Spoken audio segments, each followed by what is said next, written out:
ये मैं लवी इस बात आज कैसे हैं आप लोग। आई होप आप सभी अच्छे होंगे, स्वस्थ होंगे और मिस्टर लाइन को एंजॉय कर रहे होंगे। तो जो कोई भी मेरे चैनल पर न्यू आ रहा है प्लीज मेरे चैनल को लाइक शेयर सब्सक्राइब करना मत भूलिएगा।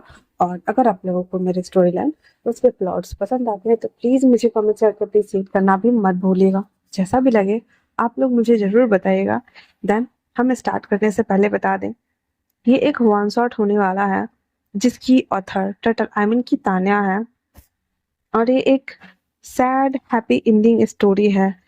तो स्टोरी सुनने के बाद ही आप लोगों को पता चलेगा। आई होप कि आप इसे एंजॉय करेंगे। जैसे भी लगे आप लोग मुझे जरूर बताइएगा। करेक्टर का थोड़ा इंट्रो देने से पहले मैं आप लोगों को बता दूं कि जिन लोगों को भी मेंबरशिप ऑन करना है, मैंने 30 रुपये का प्रिक लगाया हुआ है। वहाँ पे प्योर क्लासिकल लव स्टोरी को मैं चला रही हूँ, एक्सप्लेन कर रही हूँ। तो आप लोग जिनको इंटरेस्टेड है ओनली फॉर वही बाय ऑन करके मेरी फैमिली का हिस्सा बन सकते हैं। एंड देन जिनको हॉट पार्ट सुनना है वो प्लस मैसेंजर पे आ सकते हैं। चलिए मैं बता दूं, यहाँ पे विंग हमारा 23 साल का है और वांगजी 22 साल का है। दोनों की फैमिली बैकग्राउंड रिच है और दोनों ही अच्छे फैमिली से बिलोंग करते हैं। आई मीन ना कोई गरीब है ना कोई अमीर है, कोई मतलब ऐसा नहीं है। दोनों की फैमिली अच्छे अच्छे फैमिली से बिलोंग करती है, ठीक है। तो हम स्टार्ट करते हैं स्टोरी को। एक 5 साल का बच्चा ऊपर सीढ़ियों से नीचे भागते हुए आ रहा होता है और वो बहुत ही ज्यादा ओवर एक्साइटेड था, ओवरलैप एक्साइटेड था, क्योंकि आज उस बच्चे का बर्थडे था। वो अचानक से 2-3 सीढ़ी बचता है तो वो गिर जाता है। सोफे पे एक शख्स बैठा हुआ है जो कि हमारे लैंसिचैन है। वो जब देखते हैं कि वो बेबी बॉय गिर गया है, भाग करके उसके पास जाता है। उसे उठा करके सीढ़ी पे अच्छे से बिठा करके उसकी पूरे बॉडी को स्कैन करना, चेकआउट करना स्टार्ट करता है और फिर थोड़ा सा गुस्से वाले लहजे में कहता है, ईबो क्या कर रहे हो बेटा आप गिर गए ना। आपको थोड़ा संभल कर चलना चाहिए ना। इतनी भी क्या जल्दी थी यहाँ आने की। हाँ, आपको थोड़ा आराम से आना चाहिए था। देखा, आप गिर गए ना। तो ईबो कहता है, डैडा डैडा आज मेरा बर्थडे है और मैं बहुत ज्यादा एक्साइटेड हूँ। आप बताओ मुझे, आप मुझे गिफ्ट में क्या देने वाले हो। तो लैंस जन कहते हैं, ईवो आज तुम्हारा जैसा कि बर्थडे है ना। और आज मेरा ईवो पूरे 5 साल का हो गया है। तो आज डैडा ने एक पार्टी थ्रो करी हुई है। तो आपको आज रात को एक स्पेशल गिफ्ट मिलने वाला है। आप एक्साइटेड हो।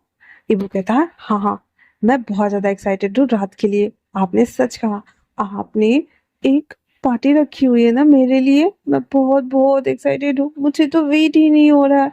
सच में मेरे लिए बहुत सरप्राइजिंग वाला गिफ्ट होगा डैडा। तो लैंसचन इसके बालों पे हाथ फेरते हुए कहता है, बस वेट करो, अच्छा होगा। तभी पीछे से एक और वॉइस आती है जो कि अंकल लैन किरण की थी। वो कहता है, बदमाश बच्चे, तुम वापस से गिर गए। क्या तुम ध्यान से नहीं चल सकते हो। सीढ़ियों पे ऐसे फुदकने की क्या जरूरत है। हाँ, सुधर जाओ। देखो, आपने चोट लगा लिया है ना खुद को। तो हमारा बेबी युवक बोलता है, अंकल अंकल आप ना बुढ़े हो गए हो, इसीलिए आपको पता नहीं है। मैं दौड़ूंगा गिलूंगा तभी तो अच्छे से चलना सीखूंगा ना। आप ऐसे कैसे बोल सकते हो। हाँ, आपको कुछ नहीं पता है। वही अंकल किरण ईवो को एक टक निहारते हुए उसे बस देखे जा रहा था, क्योंकि उसका चेहरा किसी के जैसा तो लगता है। और वो देखते ही वो बहुत ज्यादा इमोशनल हो जाते हैं। जब लैंसिजन नोटिस करते हैं कि उसके अंकल वापस से इमोशनल होकर के अतीत की यादों की गहराइयों में उतर रहे हैं, तो वो कहते हैं, अंकल आप जाइए, रेस्ट कीजिए, मैं बाकी का काम देख लूंगा और पार्टी की सारी अरेंजमेंट्स भी। प्लीज जाइए अंकल।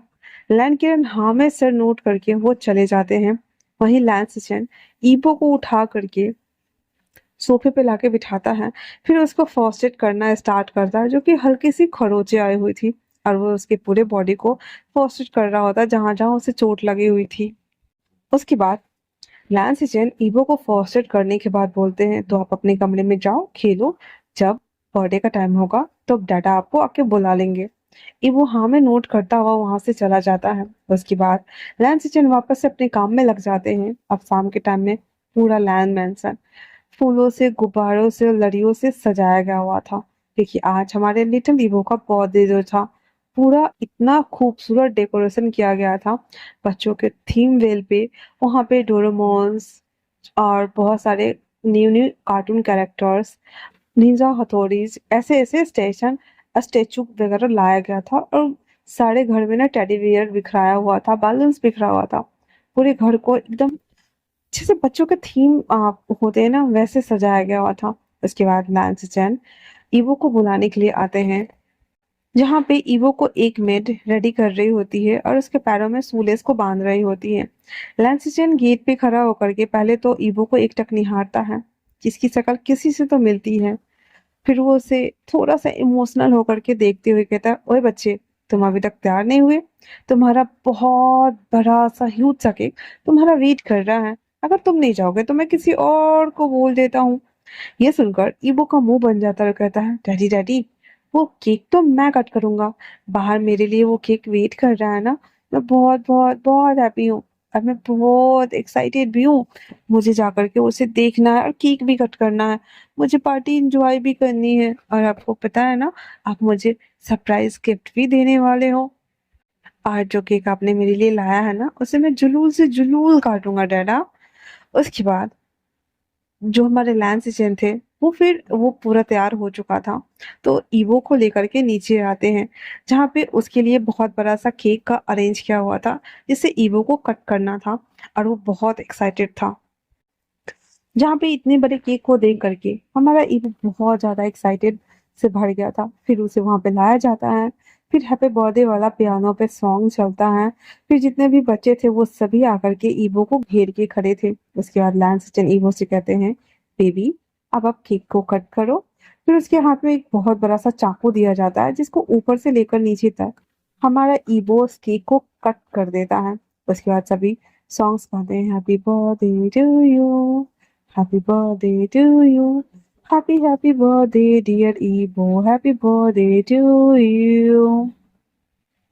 गाने के बाद सभी लोग उसे गिफ्ट देना स्टार्ट करते हैं, जो कि वो सच में बहुत ज्यादा हैप्पी था। वो सब गिफ्ट को ले लेके साइड में रख रहा था और सभी को thank you thank you thank you बोल रहा था। लास्ट में लैन किरण अंकल भी हमारे ईवो के लिए एक उड़ता हुआ प्लेन लेके आए हुए थे, जिसे देख करके वो बहुत ज्यादा एक्साइटेड हो गया था, क्योंकि वो बहुत बड़ा था। ईवो उस प्लेन के साथ में खेल रहा होता है। लैन किरण नीचे बैठ जाते हैं और ईवो को बताने लगते हैं कि इस रिमोट को ऐसे ऐसे टर्न करो और ये ऐसे ऐसे उड़ेगा। ईवो भी सेम वैसे ही प्रोसीजर को पूरा करते हुए उस प्लेन के साथ में खेलना स्टार्ट कर देता है। लैंड किरण अंकल सबसे पहले तो ईवो के बालों को सहलाते हैं, फिर उसके दोनों गालों को पुचकारते हुए उसकी आंखों में आंसू आ गए थे, और वो ईवो के गालों को सहलाते हुए कहता है, ये बच्चे, जब मैं तुम्हें देखता हूँ ना, मुझे किसी की याद आ जाती है, और वो अब इस दुनिया में नहीं है।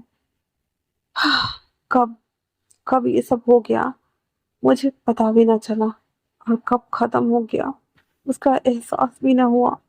हमारे बीच रहते हुए कब वो हमसे दूर हो गया, हमें पता भी नहीं चला।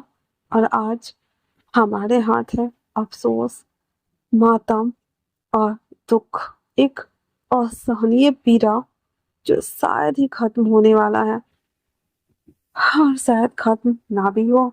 इवो जो कब से अंकल की इतनी भारी भरकम वॉइस को सुन रहा था, आधी बातें तो उसे समझ में आई पर आधी उसके सर के ऊपर से जाती है। इवो फिर से पाउटी लिप्स करते हुए कहता है, आप सब ना बहुत बोले हो, सच में बहुत बोले हो। आप सब हमेशा बोलते हो कि मुझे देख करके किसी की याद आ जाती है, पर परंतु किसकी? आप तो कभी बताते ही नहीं हो। जब भी पूछती हूँ आप लोग बोलते ही नहीं हो, पर हमेशा यही बोलते हो कि मुझे देखने के बाद किसी की याद आती है। अब सब गंदे हो, कट्टी कट्टी। लैंसी चैन कहता है, बेबी, ऐसे नहीं बोलते बेटा, अंकल आपसे बड़े हैं ना, इस तरीके से बदतमीजी से बात नहीं करते।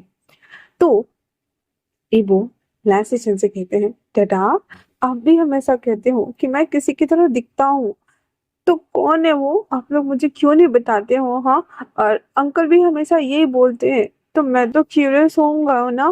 और वैसे भी आपने मुझे प्रॉमिस किया था कि आप मुझे मेरे बर्थडे स्पेशल गिफ्ट देने वाले हो, तो क्या आप मुझे गिफ्ट नहीं दोगे? बताओ ना डैडी, बोलो तो सही। लैंसटन ईवो की बात सुनकर के कहता, ओ हाँ, गिफ्ट्स, तो फिर जाओ, आपके लिए बाहर कार की डिक्की में मैंने एक बहुत बड़ा सा गिफ्ट प्रिपेयर करा हुआ है, आप जाओ तो सही। तब तक ना सारे बच्चे ना एक एक करके जा चुके थे, तो वहां पे ज्यादा लोग था नहीं। फिर हमारा ईवो एक मेड को लेकर के बाहर कार की तरफ जाता है जहाँ पे लैंस स्टेशन का कार्ड लगा हुआ था। वो मेड से कहता है चाबी दो, मुझे ना कार ओपन करनी है, मेरे डैडा ने इसमें गिफ्ट छुपा के रखा है, मुझे जल्दी से खोलना है, जल्दी दो जल्दी दो जल्दी दो। वो मेड उसकी हेल्प करती है कार को ओपन करने में। और ईवो हमारा जो कि बहुत ज्यादा एक्साइटेड हो रहा था अपने डैड के गिफ्ट्स को देखने के लिए। फिर ईवो उसमें देखता है कि उसमें ना रिमोट कंट्रोल कार है जो कि साइज में थोड़ी सी बड़ी थी। ईवो आराम से उस रिमोट कंट्रोल कार को उठाकर जैसे ही बाहर रखता है तभी वहां पे उसे एक डायरी दिखती है और उस डायरी को छूते हुए कहता है ये क्या है, ये तो एक डायरी है और मैं तो अभी बस ओनली फॉर 5 साल का हूँ, मुझे तो पढ़ना लिखना आता ही नहीं है, अब मैं इस डायरी का क्या करूँ। डैड ने बोला था मेरे लिए गिफ्ट है, पर गिफ्ट के साथ में ये डायरी क्यों है। और वो मेड को देख रही और मेड ईवो को देख रहा और दोनों कुछ नहीं बोल रहे थे। ईवो का सर पूरा घूम रहा था और वो वापस से बोल रहा था मैं तो बस 5 साल का हूँ ना, तो फिर मैं डायरी कैसे पढ़ सकता हूँ, डैडा भी ना पता नहीं क्या ही करते हैं। फिर बेचारा हमारा ईवो जिसको कुछ समझ नहीं आ रहा था वो अपने टॉय जो कार थी वो उस टॉय कार को उस मेड को पकड़ा देता और कहता ये लो पकड़ो, फॉलो मी। और उसने वो डायरी ले लिया हुआ था। अंदर आते ही लैंसिजन के पास भाग करके ईवो आता है और गोद में चढ़ते हुए कहता है डैडा डैडा मैं तो ओनली फॉर 5 साल का हूँ ना, फिर आपने मेरे लिए एक डायरी क्यों प्रिपेयर की हुई है, आपको पता है ना मुझे पढ़ना लिखना नहीं आता, फिर ये डायरी मैं कैसे पढूं। और वहाँ पे मेरे गिफ्ट के साथ में ये डायरी आपने क्यों रखी हुई थी, आप मुझे बताएंगे। आपको पता है ना मैं तो अभी बस छोटा सा नन्हा सा बेबी बाबा हूँ ना। ईवो की बात सुन करके लैंसिचन ईवो के दोनों गालों को ना ऐसे स्पंज की तरह ऐसे चिकी बिकी करते हुए कहता ये तो आपने बिल्कुल सही कहा, पर इस डायरी में ना एक बहुत ही इंटरेस्टिंग मजेदार कहानी है जो आपको शायद से सुननी चाहिए। बेबी आप सुनोगे, क्योंकि मैं आपको सुनाऊंगा वो कहानी, काफी इंटरेस्टिंग भी है, ये रियल स्टोरी है। जब आप सुनोगे तो आपको बहुत मजा आएगा। आप सुनोगे ना बेबी। तो हमारा रिंग ईवो कहता है अगर डैडा सुनाएंगे तो बेबी सुनेगा ना, तू नहीं सुनेगा, बेबी जरूर सुनेगा, आप सुनाओगे ना डैडा। फिर आगे सीजन कंटिन्यू करते हुए कहता है आप अभी अपने रूम में जाओ और फ्रेश हो जाओ, सारे कपड़े बदलो और थोड़ा देर रेस्ट करो, फिर मैं आकर के आपको वो कहानी जरूर सुनाऊंगा जो इस डायरी में है ना। तो ईवो कोर्ट से उतरते हुए कहता मैं जा रहा हूँ, कल आप आकर के मुझे ये कहानी सुनाओगे ना, जरूर से जरूर सुनाओगे ना डैडा। नैन्सी जन कहते हैं हाँ आप पहले रेडी हो जाओ, अच्छे से रेस्ट कर लो थोड़ा देर, फिर मैं रात को आपको जरूर सुनाऊंगा, ओके बाबा। इतना बोल करके ईवो अपने कमरे की तरफ चल देता है क्योंकि उसे अब ड्रेस बदलवा करके और उसे दूसरे कपड़े नॉर्मल वेयर करा करके उसे रेस्ट के लिए डाला जाने वाला था। इतना बोल करके ईवो वहां से चला जाता है। उसके बाद लैंस किचन कुछ सर्वेंट्स को बोलता है कि यहाँ की साफ सफाई के काम को जल्दी जल्दी फिनिश करो, क्योंकि अब जो इतना बड़ा रायता फैला था, आई मीन की ईवो का बर्थडे था तो पूरा मेंशन डेकोर किया गया था, खाने के आइटम्स थे, गिफ्ट्स आइटम्स है, वो सभी चीजों को लैंस किचन को ए टू जेड क्लीन करवाना था।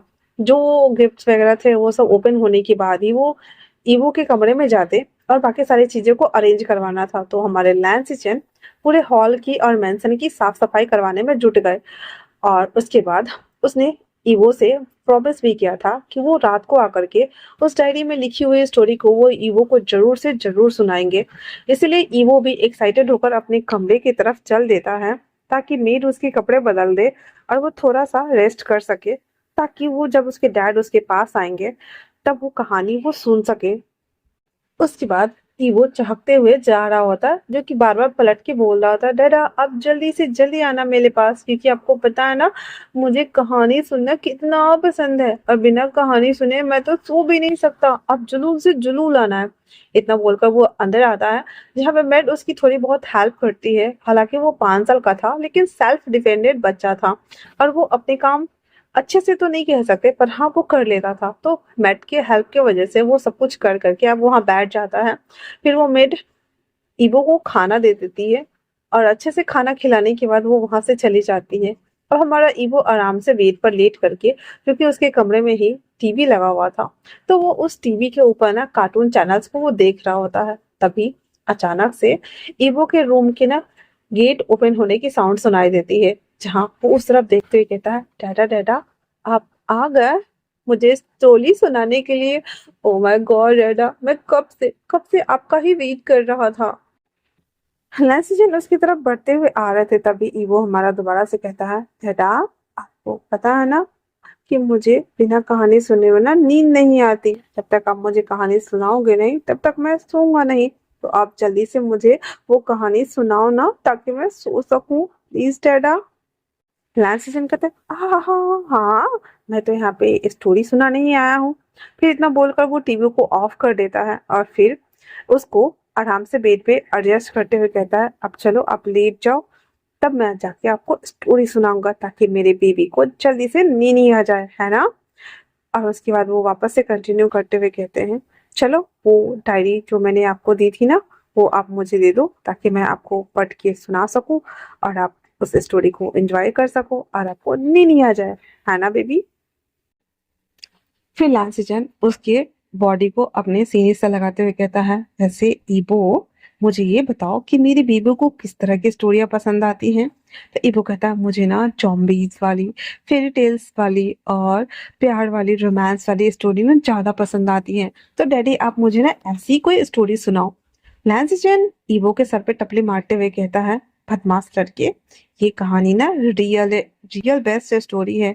इसमें जो लोग हैं ना वो रियल में एग्जिस्ट करते थे, और ये इसमें ऐसी कोई फेरी टेल्स वाली या फिर ज़ॉम्बी वाली या फिर हॉरर वाली स्टोरी नहीं है जो आपको पसंद है।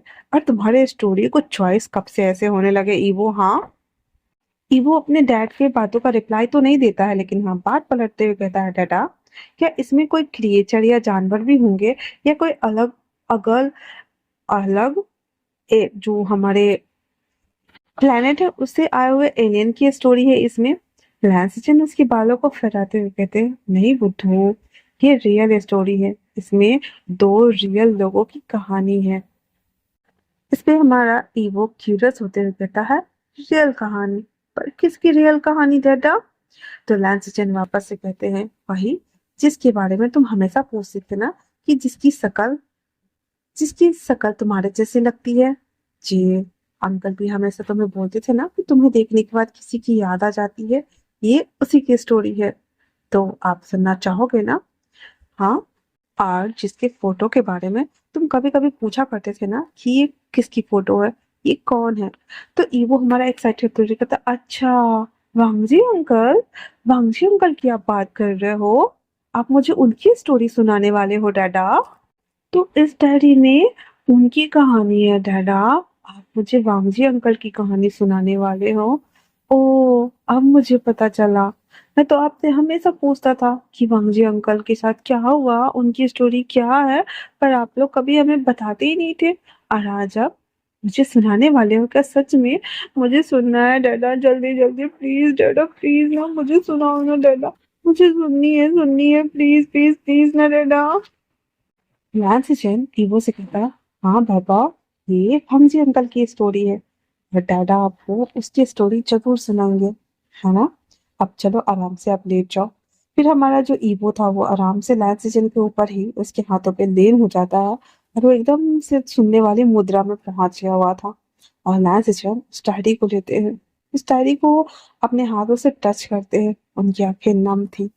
उनका भाई ई वांगजी, हाँ, एक वक्त जब बीत जाता है, लम्हा ठहर जाता है, यादें बस जाती है, और इंसान गुजर जाता है। ये सारी चीजें अब जा करके कहीं ना कहीं लैंसिजन को समझ आ रहा था। पर क्या है, वक्त एक रेत की जैसे है, इतनी गहराई, इतनी गहराई कि वो कब हाथों से छूट जाए। ऐसा लगता है कि जैसे हमने वक्त को मुट्ठी में भर लिया है, पर कब कब न जाने वो हाथों से फिसलते जाती है कि आदमी को पता ही नहीं चलता। और जब हाथ खाली हो जाते हैं, सिवाय पछतावे के, अफसोस के, यादों के, कुछ भी नहीं बचता है, कुछ भी नहीं बचता है, कुछ भी नहीं बचता है। ईवो जो देख रहा था कि उसके डैड एक डीप थॉट प्रोसेस से गुजर रहे हैं, वो अपने डैड को हिलाते हुए कहता है, डैडी मुझे स्टोरी सुनाओ ना, जी अंकल वाली मुझे सुननी है प्लीज डैडी, अब शुरू करो ना। नैन्सी जैन अपने डे ड्रीमिंग वाले ख्यालों से बाहर आते हुए कहता है, हाँ अंकल की कहानी जरूर सुनाऊंगा मैं, आखिर तुम्हारा हक है ये, वो तुम्हें सुननी चाहिए क्योंकि।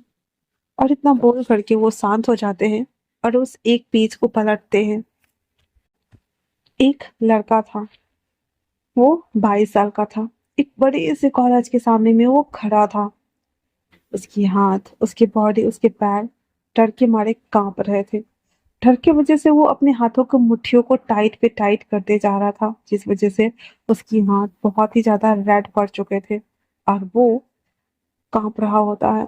आज फिर से वो एक बार फिर से सबका सामना करने के लिए खुद को अंदर से झकझोर के तैयार कर रहा है, ताकि वो अंदर जाकर के खुद को रिप्रेजेंटेबल बना सके। वो एक नजर पूरा उस ह्यूज से कॉलेज को देखता है और अपनी आंखें बंद करता है और वो कुछ फ्लैशबैक को याद करता है। जब वो फर्स्ट ईयर में था तब उसके साथ कुछ हादसे हुए थे, जिस वजह से ये डर एंजाइटी बन करके कब उसके जहन में बस चुका था उसे खुद पता नहीं था। और आज ये उसी का परिणाम था कि इतने बड़े कॉलेज को देखने के बाद उसके हाथ पैर सब डर के मारे ठंडे हो चुके थे और वो अपनी ही जगह पे कांप रहा होता है। उसे याद आता है कि कैसे वो उस कॉलेज में टॉपर था, जब उसे ज्यादा नंबर्स आते थे या एग्जाम में वो अच्छे मार्क्स से क्रैक करता था, तब उस क्लास के कुछ बुलीज बॉयज उस लड़के को बहुत ज्यादा बुली करते थे, उसके ऊपर मड फेंक दिया करते थे या फिर अंडे फोड़ के फेंक दिया करते थे, उसे वॉशरूम में ले जाकर के बंद कर दिया करता था। वो उन्हीं सभी इंसिडेंट्स को याद करके कांप रहा होता है और कहता है, क्या यहाँ पे भी मेरे साथ ऐसा कुछ होने वाला है? क्या यहाँ पे भी लोग मुझे इसी तरीके से टॉर्चर करेंगे, बुली करेंगे, मेरे गॉगल्स को तोड़ डालेंगे, मेरी किताबों को फाड़ कर हवा में उड़ा देंगे, या फिर मुझे पनिश करेंगे, मेरे सच को खोल के फेंक दिया जाएगा? क्या सच में मेरे साथ वो सब कुछ होगा? वो अपनी आईज ओपन करता है, सामने वापस से कॉलेज को देखता है, एक डीप ब्रीथ इनहेल करते हुए कहता है, "हाँ, अंदर चल के देखो, क्या पता ऐसा कुछ हो या फिर ना भी हो।" ये सोच करके वो धीरे धीरे करके अपने ही ख्यालों में खोया हुआ चलता चला जा रहा था। अचानक से वो किसी से टकरा जाता है, जिस वजह से सामने आते हुए शख्स के हाथ से किताबें गिर जाती हैं। वहीं जो शख्स उससे टकराया था, वो शख्स उसकी मदद करने के लिए आगे बढ़ता नहीं है, वो वापस से 2 कदम पीछे हो जाता है। जिस शख्स के हाथ से वो किताब गिरी थी, वो कहता है, अरे अरे अरे मेरी सारी किताबें गिर गई। और वो सोच रहा था कि सामने वाला इंसान जिससे उसकी अभी अभी जस्ट टक्कर हुई है, वो झुक करके शायद से उसकी किताबों को उठा दे और हेल्प कर दे, लेकिन ऐसा कुछ भी नहीं होता है। फिर वो शख्स जिसके बुक्स गिरे थे, वो अपने आप ही बैठ करके सभी बुक्स को कलेक्ट करना स्टार्ट कर देता है और अपने मन में कहता है, कितना अजीब है ये, एक तो मुझे टक्कर मार दी, ऊपर से मेरी हेल्प करने की जगह पे, सॉरी बोलने की जगह पे ये स्टैचू बन के खड़ा है। बड़ा अजीब और वियर्ड किस्म का प्राणी है। किस ग्रह से आए हो भाई? इसी ग्रह के हो या किसी और ग्रह से आ टपके हो? बताओ मुझे, एक्सो प्लेनेट या फिर होम होम प्लेनेट, किस ग्रह से आए हो? पर सामने वाला शख्स बिना एक्सप्रेशन लिए चुपचाप से खड़ा था वहां पे। वो शख्स अपनी सारी किताबें उठा लेने के बाद सामने वाले शख्स की तरफ देखकर चिल्लाते हुए कहता, ओए क्या तुम मेरी हेल्प नहीं कर सकते थे? थोड़ा सा झुक जाते, मेरी किताबें उठा देते तो क्या हो जाता? तुम्हारी कमर अकड़ जाती क्या? सामने वाला शख्स बिना एक्सप्रेशन लिए, एक ब्लैंक एक्सप्रेशन के साथ में अपने आप से ही इंचैंट करते हुए अपने मन में कहता है, एक तो हड़बड़ा कर खुद आए थे और आते ही मुझसे टक्कर लग गई, गलती सारी की सारी तुम्हारी थी, फिर मैं किताबें उठाऊं क्यों? और वो बाहर से कुछ भी नहीं बोल रहा है, चुपचाप सामने वाले इंसान को टुकुर टुकुर देखे जा रहा था। फिर जब दूसरा शख्स देखता है कि ये एकदम चुपचाप खड़ा है, कुछ बोल नहीं रहा है, तो फिर वो नॉर्मल हो जाता है और कहता है, क्या तुम भी यार मेरी हेल्प नहीं कर सकते थे? वैसे क्या तुम यहाँ नए हो? तो सामने वाला शख्स बस हाँ में सर हिला देता है, जैसे कहना चाह रहा हो, हाँ मैं भी यहाँ पे फ्रेशर सी हूँ। उसकी बात सुन लेने के बाद दूसरा शख्स कहता, अच्छा अच्छा अच्छा, तो तुम भी नए हो, वैसे मैं भी नहीं हूँ। और इतना बोल करके वो अपना हाथ आगे बढ़ाते हुए कहता तो चलो फिर दोस्ती करते हैं, आज से हम दोनों फ्रेंड्स। इतना बोल करके वो अपने हाथ को बढ़ा देता है। दूसरा शख्स जो कि चुपचाप बिना एक्सप्रेशन लिए खड़ा था, वो उसको बस देखे जा रहा था। उसे बहुत ही ज्यादा अनकंफर्टेबल होता है। एक तो बॉडी टच वो करता नहीं है, ऊपर से नए लोगों को देखकर उसकी और भी ज्यादा फट रही थी। उसे डर लग रहा था अपने पास्ट मेमोरीज की वजह से। वो जो ट्रॉमा वो झेला था पिछले साल, वो वापस से ये सब नहीं झेलना चाहता, इसीलिए वो चुपचाप से स्टैचू बन के वहां पे खड़ा था और फुल टू इग्नोर मार रहा था उस इंसान को। दूसरा शख्स जो कि हमारा साओ सिंचेंग था, और पहला शख्स जो कि हमारा लैन वांगजी था। लैन वांगजी साओ सिंचेंग को फुल टू इग्नोर मारता है और वो अवॉइड करता है उसे दोस्ती करना। तो साओ सिंचेंग वांगजी से कहता है, अभी यहाँ पे इन दोनों ने इंट्रो दिया ही नहीं है, बड़ा एटीट्यूड है तुम में, मुझे इग्नोर कर रहे हैं। मैं दूसरा दोस्त बना लूंगा। और इतना बोल करके साओ सिंचेंग वहां से वो चला जाता है। वही दूसरी तरफ एक जगह 5 लड़के खड़े थे, जिसमें एक लड़कियां भी थी और एक लड़का बाइक पे लेटा हुआ था, और इन दोनों की कन्वर्सेशन को वो अच्छे तरीके से सुन पा रहा था। वहां पे 5 बॉयज और एक लड़कियां थी। बाइक पे लेटा हुआ शख्स वांगजी, जो कि हालांकि उसने कुछ बोला तो नहीं था, साओ सिंचेन की और इसकी दोनों की कन्वर्सेशन को बहुत ही अच्छी तरीके से सुन करके एंजॉय कर रहा था। और उसे समझ में आ रहा था कि एक शख्स बात करने में बहुत ज्यादा तेज तर्रार है, वही दूसरा शख्स फुल टू एटीट्यूड के साथ में बहुत ही लिमिट वर्ड का यूज करता है। बाइक पे लेटा हुआ लड़का जो कि कैंडी चूस रहा होता है, तभी उन्हीं के ग्रुप में कन्वर्सेशन स्टार्ट हो जाता है, जहाँ पे सुयांग साफ सिंचों को देख करके कहता है, वो कितना ज्यादा क्यूट है ना। तभी वेन चाओ शुयांग से कहता है, आ क्यूट किधर से, वो तो मुझे बेवकूफ और डम लगता है एक नंबर का।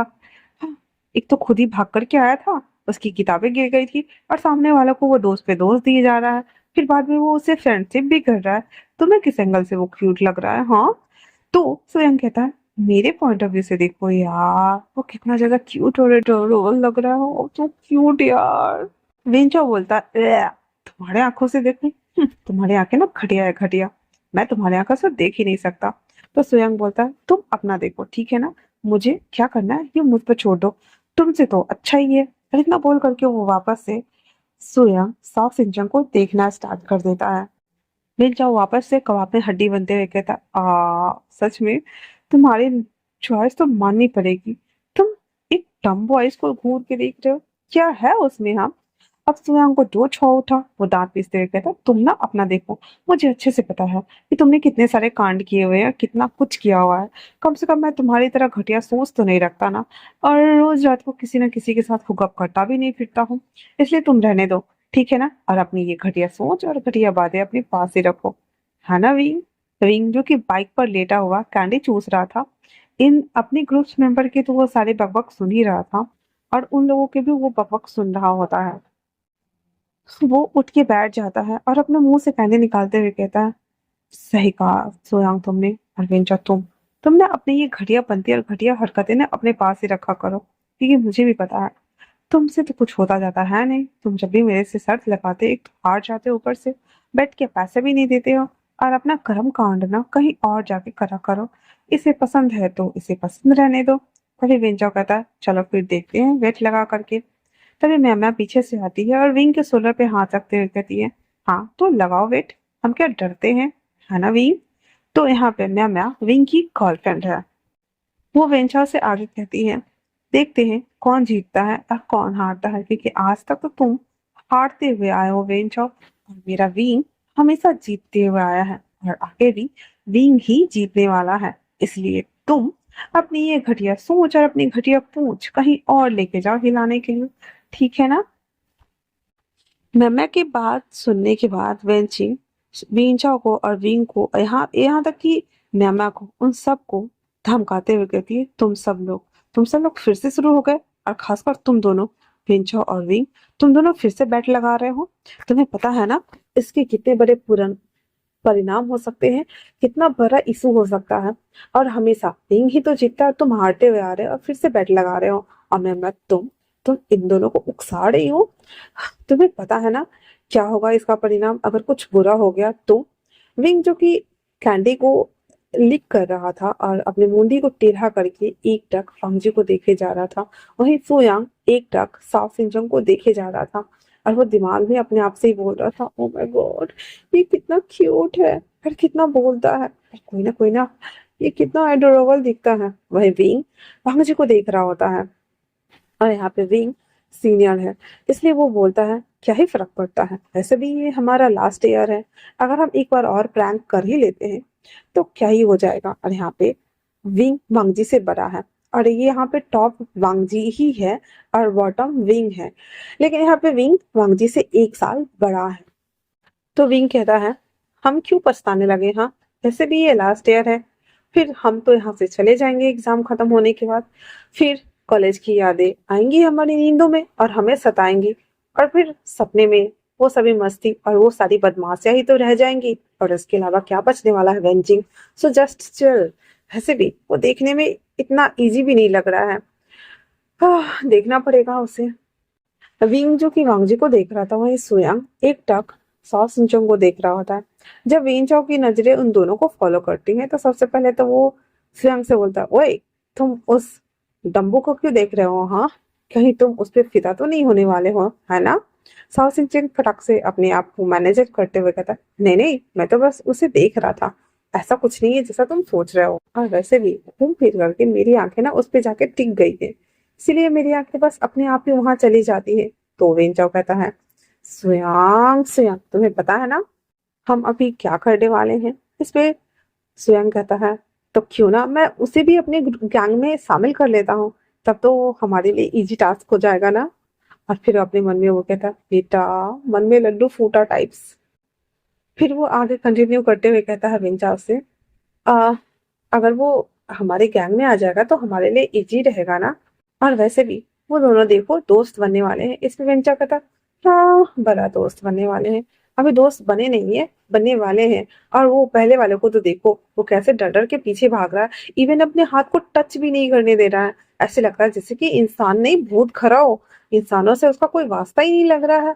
सच में ये इजी नहीं होने वाला है, और तो उसे अपने ग्रुप में शामिल करने वाले हो। अपने दिमाग को और अपने आंखों को ना काबू में करो, काबू में। और वैसे भी वो उसकी तरफ हाथ बढ़ा रहा है, लेकिन उसको देखो डर के मारे उसके हाथ और पैर दोनों कांप रहे हैं और वो पीछे भाग रहा है। जब ये उसे टच नहीं करने दे रहा, वो उसे टच नहीं कर पा रहा है, तो वो तुम्हें कहाँ से टच करने देगा श्रेयांग। हाँ, श्रेयांग श्रेयांग जिसका दिल लगभग लगभग हमारे साउथ सिंचन के ऊपर आ ही चुका था, वो कहता है ऐसा नहीं होगा, मैं उसे पहले अपनी जाल में फंसाऊंगा, फिर हम उसे अपनी चाल में भी फंसा लेंगे, तो वो हमारा मोहरा बन करके हमारे लिए ही काम करेगा, है ना वेंचाओ। कैसा लगा मेरा आइडिया। वेंचाओ एकदम ठरकी वाले स्माइल देते हुए कहता, ब्रो सही है ब्रो।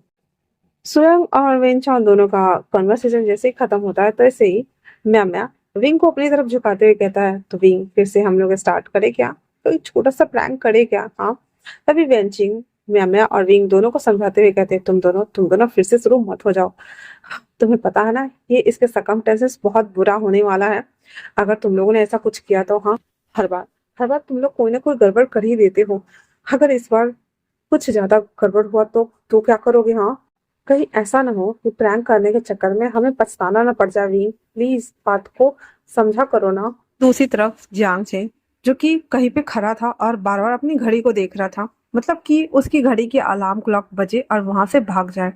जैसे ही उसकी घड़ी में 8 बजते हैं वो वहां से लंक लेके भागता है अपने पार्टनर से मिलने के लिए। वो भागते हुए कॉलेज के सबसे टॉप फ्लोर छत वाले एरिया पे आ गया हुआ था। वहां आते ही जो कि वो सीढ़ियों से भाग कर के आ रहा होता है, भागते भागते उसकी सांसें तेज उखड़ रही होती है और उसकी सांसें बहुत ज्यादा हैवी हो रही होती है।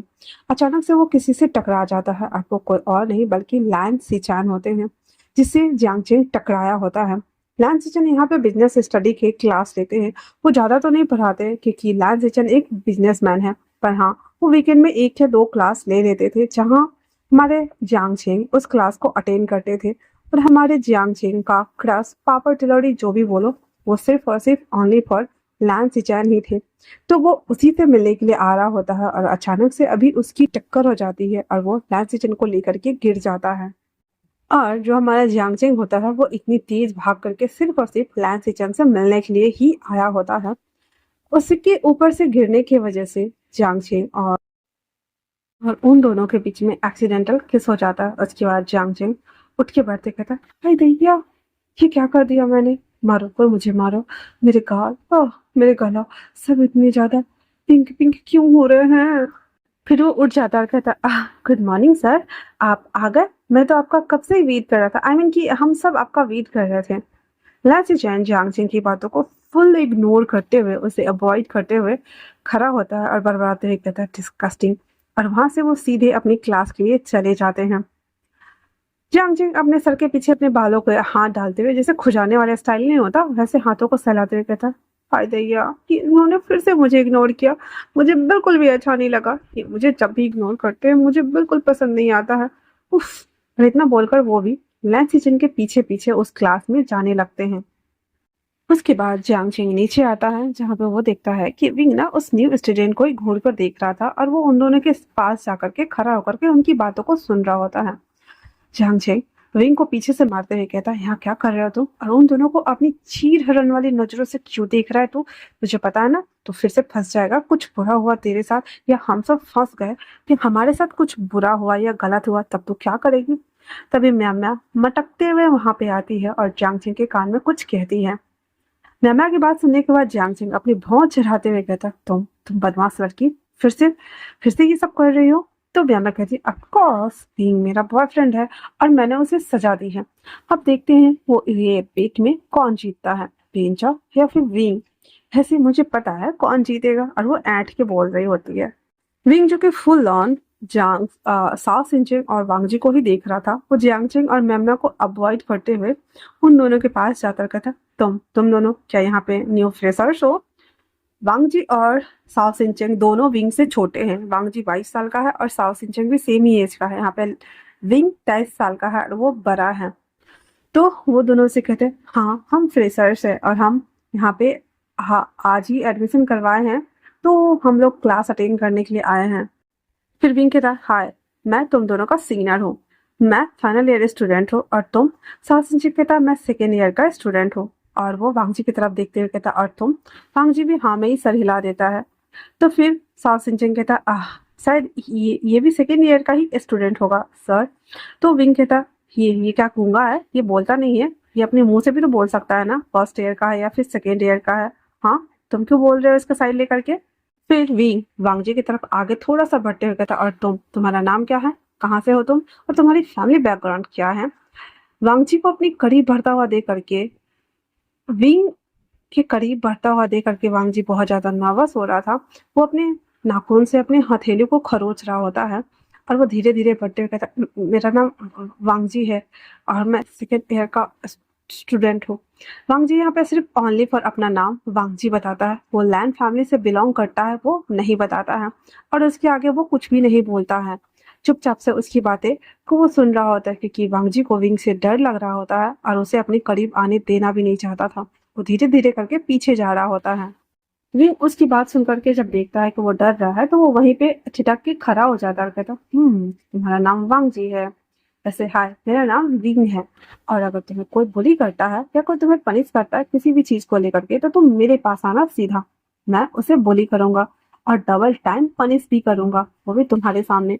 तुम्हें मेरे रहते हुए कोई भी बुली नहीं कर सकता सिवाय मेरे, समझे। तो विंग की बात सुन करके साओ सिंचेन एकदम एक्साइटमेंट बनाते हुए कहता, ओके सीनियर, मैं आपको ही आके बताऊंगा सबसे पहले।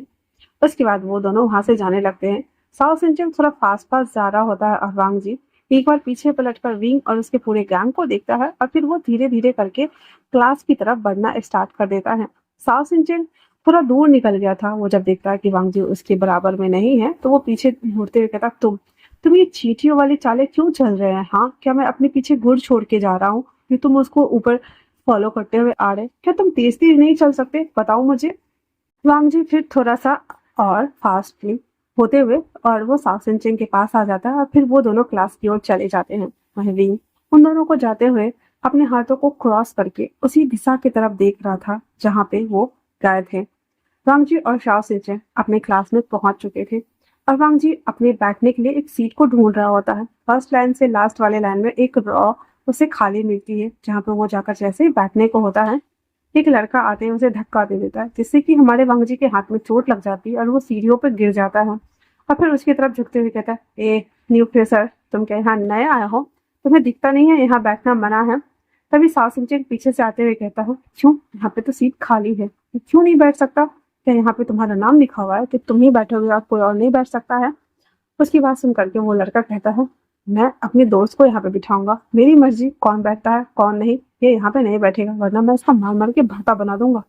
और फिर वो वांगजी की तरफ मुड़ते हुए कहता, और तुम न्यू स्टूडेंट हो नई क्लास में, तुम्हें रहना है या नहीं रहना है, इसलिए चुपचाप से पीछे जाके बैठो, पीछे जाओ, पीछे चलो, चुपो, चुपचाप से निकलो इधर से। वांगजी हमारा चुपचाप से उठता है और वो सासिन जी को शांत रहने का इशारा करते हुए पीछे जा वाली सीट पे जा करके आराम से वो बैठ जाता है। और साओ सिंचेंग भी एक जगह ढूंढ करके बैठ जाता है। थोड़ी देर बाद क्लास अटेंड करने के लिए एक मैम आती है। हालांकि यहाँ पे वांगजी न्यू कमर स्टूडेंट था जो कि ट्रांसफर होकर आया था, इसी वजह से क्लास टीचर बोलती है वांगजी को अपना इंट्रोडक्शन देने के लिए। वांगजी वहां आता है और चुपचाप खड़ा था स्टेडियम के पास में। वो बहुत ज्यादा डरा हुआ था। जितने भी क्लास के बच्चे थे वो सब वांगजी की इस हरकते पे देख के हंस रहे थे, क्योंकि वांगजी एकदम भोंदू दिख रहा था उन लोगों के सामने में। क्लास टीचर वापस से बोलती है, वांगजिया तुम बोलो तो सही। वांगजी बोलता है कि माय नेम इज वांगजी, और इतना बोलकर वो अपना सर नीचे झुका लेता है। कुछ बच्चे उसे मजाकिया टोन में बोल रहे थे, हाय हाय ये कितना भोला है, इसको तो कोई भी बुली कर सकता है और कहीं पे भी लेके जा सकता है, ये कितना भोंदू दिखता है ना, एकदम बहनजी टाइप्स। हाँ, इसको तो बुली करने में मजा आएगा, क्यों ना हम इसे अपने सारे काम करवाए। ऐसे ऐसे थॉट पास करे जा रहे थे वांगजी के लिए। वांगजी वापस से चुपचाप से अपनी क्लास जहाँ पे सीट थी वहां पे बैठ जाता है और क्लास जो कि चालू हो चुकी थी, वो अपने बैग में से कुछ किताबों को ढूंढ के निकाल रहा था। हालांकि उसे पता नहीं था कि अभी कौन से सब्जेक्ट की पढ़ाई होने वाली है, बट फिर भी वो बुक्स को निकाल करके रख रहा होता कि मैम जो भी पढ़ाएंगी पढ़ना स्टार्ट कर देगा। ऐसे करते हुए ना वांगजी के 2 क्लासेस बीत जाते हैं। अब लंच का टाइम हो चुका था, वांगजी को भूख भी लगी थी। वो बाहर आता है, 1-2 बॉयज से पूछता भी है कि कैंटीन एरिया किस तरफ है, पर वो बॉयज भी उसे सही से फॉलो अप करके नहीं बता रहे थे। वो जैसे तैसे ढूंढ ढांड करके कैंटीन की तरफ आता है, तभी अचानक से साफ सिंचे उसके सामने आते हुए कहता है, बड़ी देख, हम दोनों फिर से मिल गए। डेस्टिनी भी चाहती है कि हम दोनों फ्रेंड्स बने। हाँ, तो क्यों ना हम दोनों फ्रेंडशिप कर लेते हैं ना यार। जी उसको देखकर फिर से 2 कदम पीछे हो लेता है और चुपचाप से रास्ता बदल कर जाने लगता है। साउथ इंजन कहता है, हे बड़ी देखो, हम दोनों फ्रेंड्स हैं, इसलिए तो हम यहाँ पे मिले हैं ना, क्यों तुम ऐसे क्यों एक्ट करते हो, क्या तुम्हें लोग पसंद नहीं आते? साउथ इंजन वांगजी के ऊपर फुल टू इम्प्रेशन मार रहा होता है। वो वापस से कहता है, आज मैं भी आया हूँ न्यू फ्रेशर्स के तौर पे और तुम भी आए हो, तो हम दोनों तो फ्रेंड बन सकते हैं ना बडी, तुम्हें क्या प्रॉब्लम है यार, हम दोस्त बन जाते हैं ना। ऐसे बोल करके वो उसके पीछे ना पूंछ बन के घूम रहा होता है। वो दोनों कैंटीन के अंदर आते हैं, जहाँ पे उसे खाने के लिए अब प्लेट्स को ढूंढना था और खाना बाई करना था।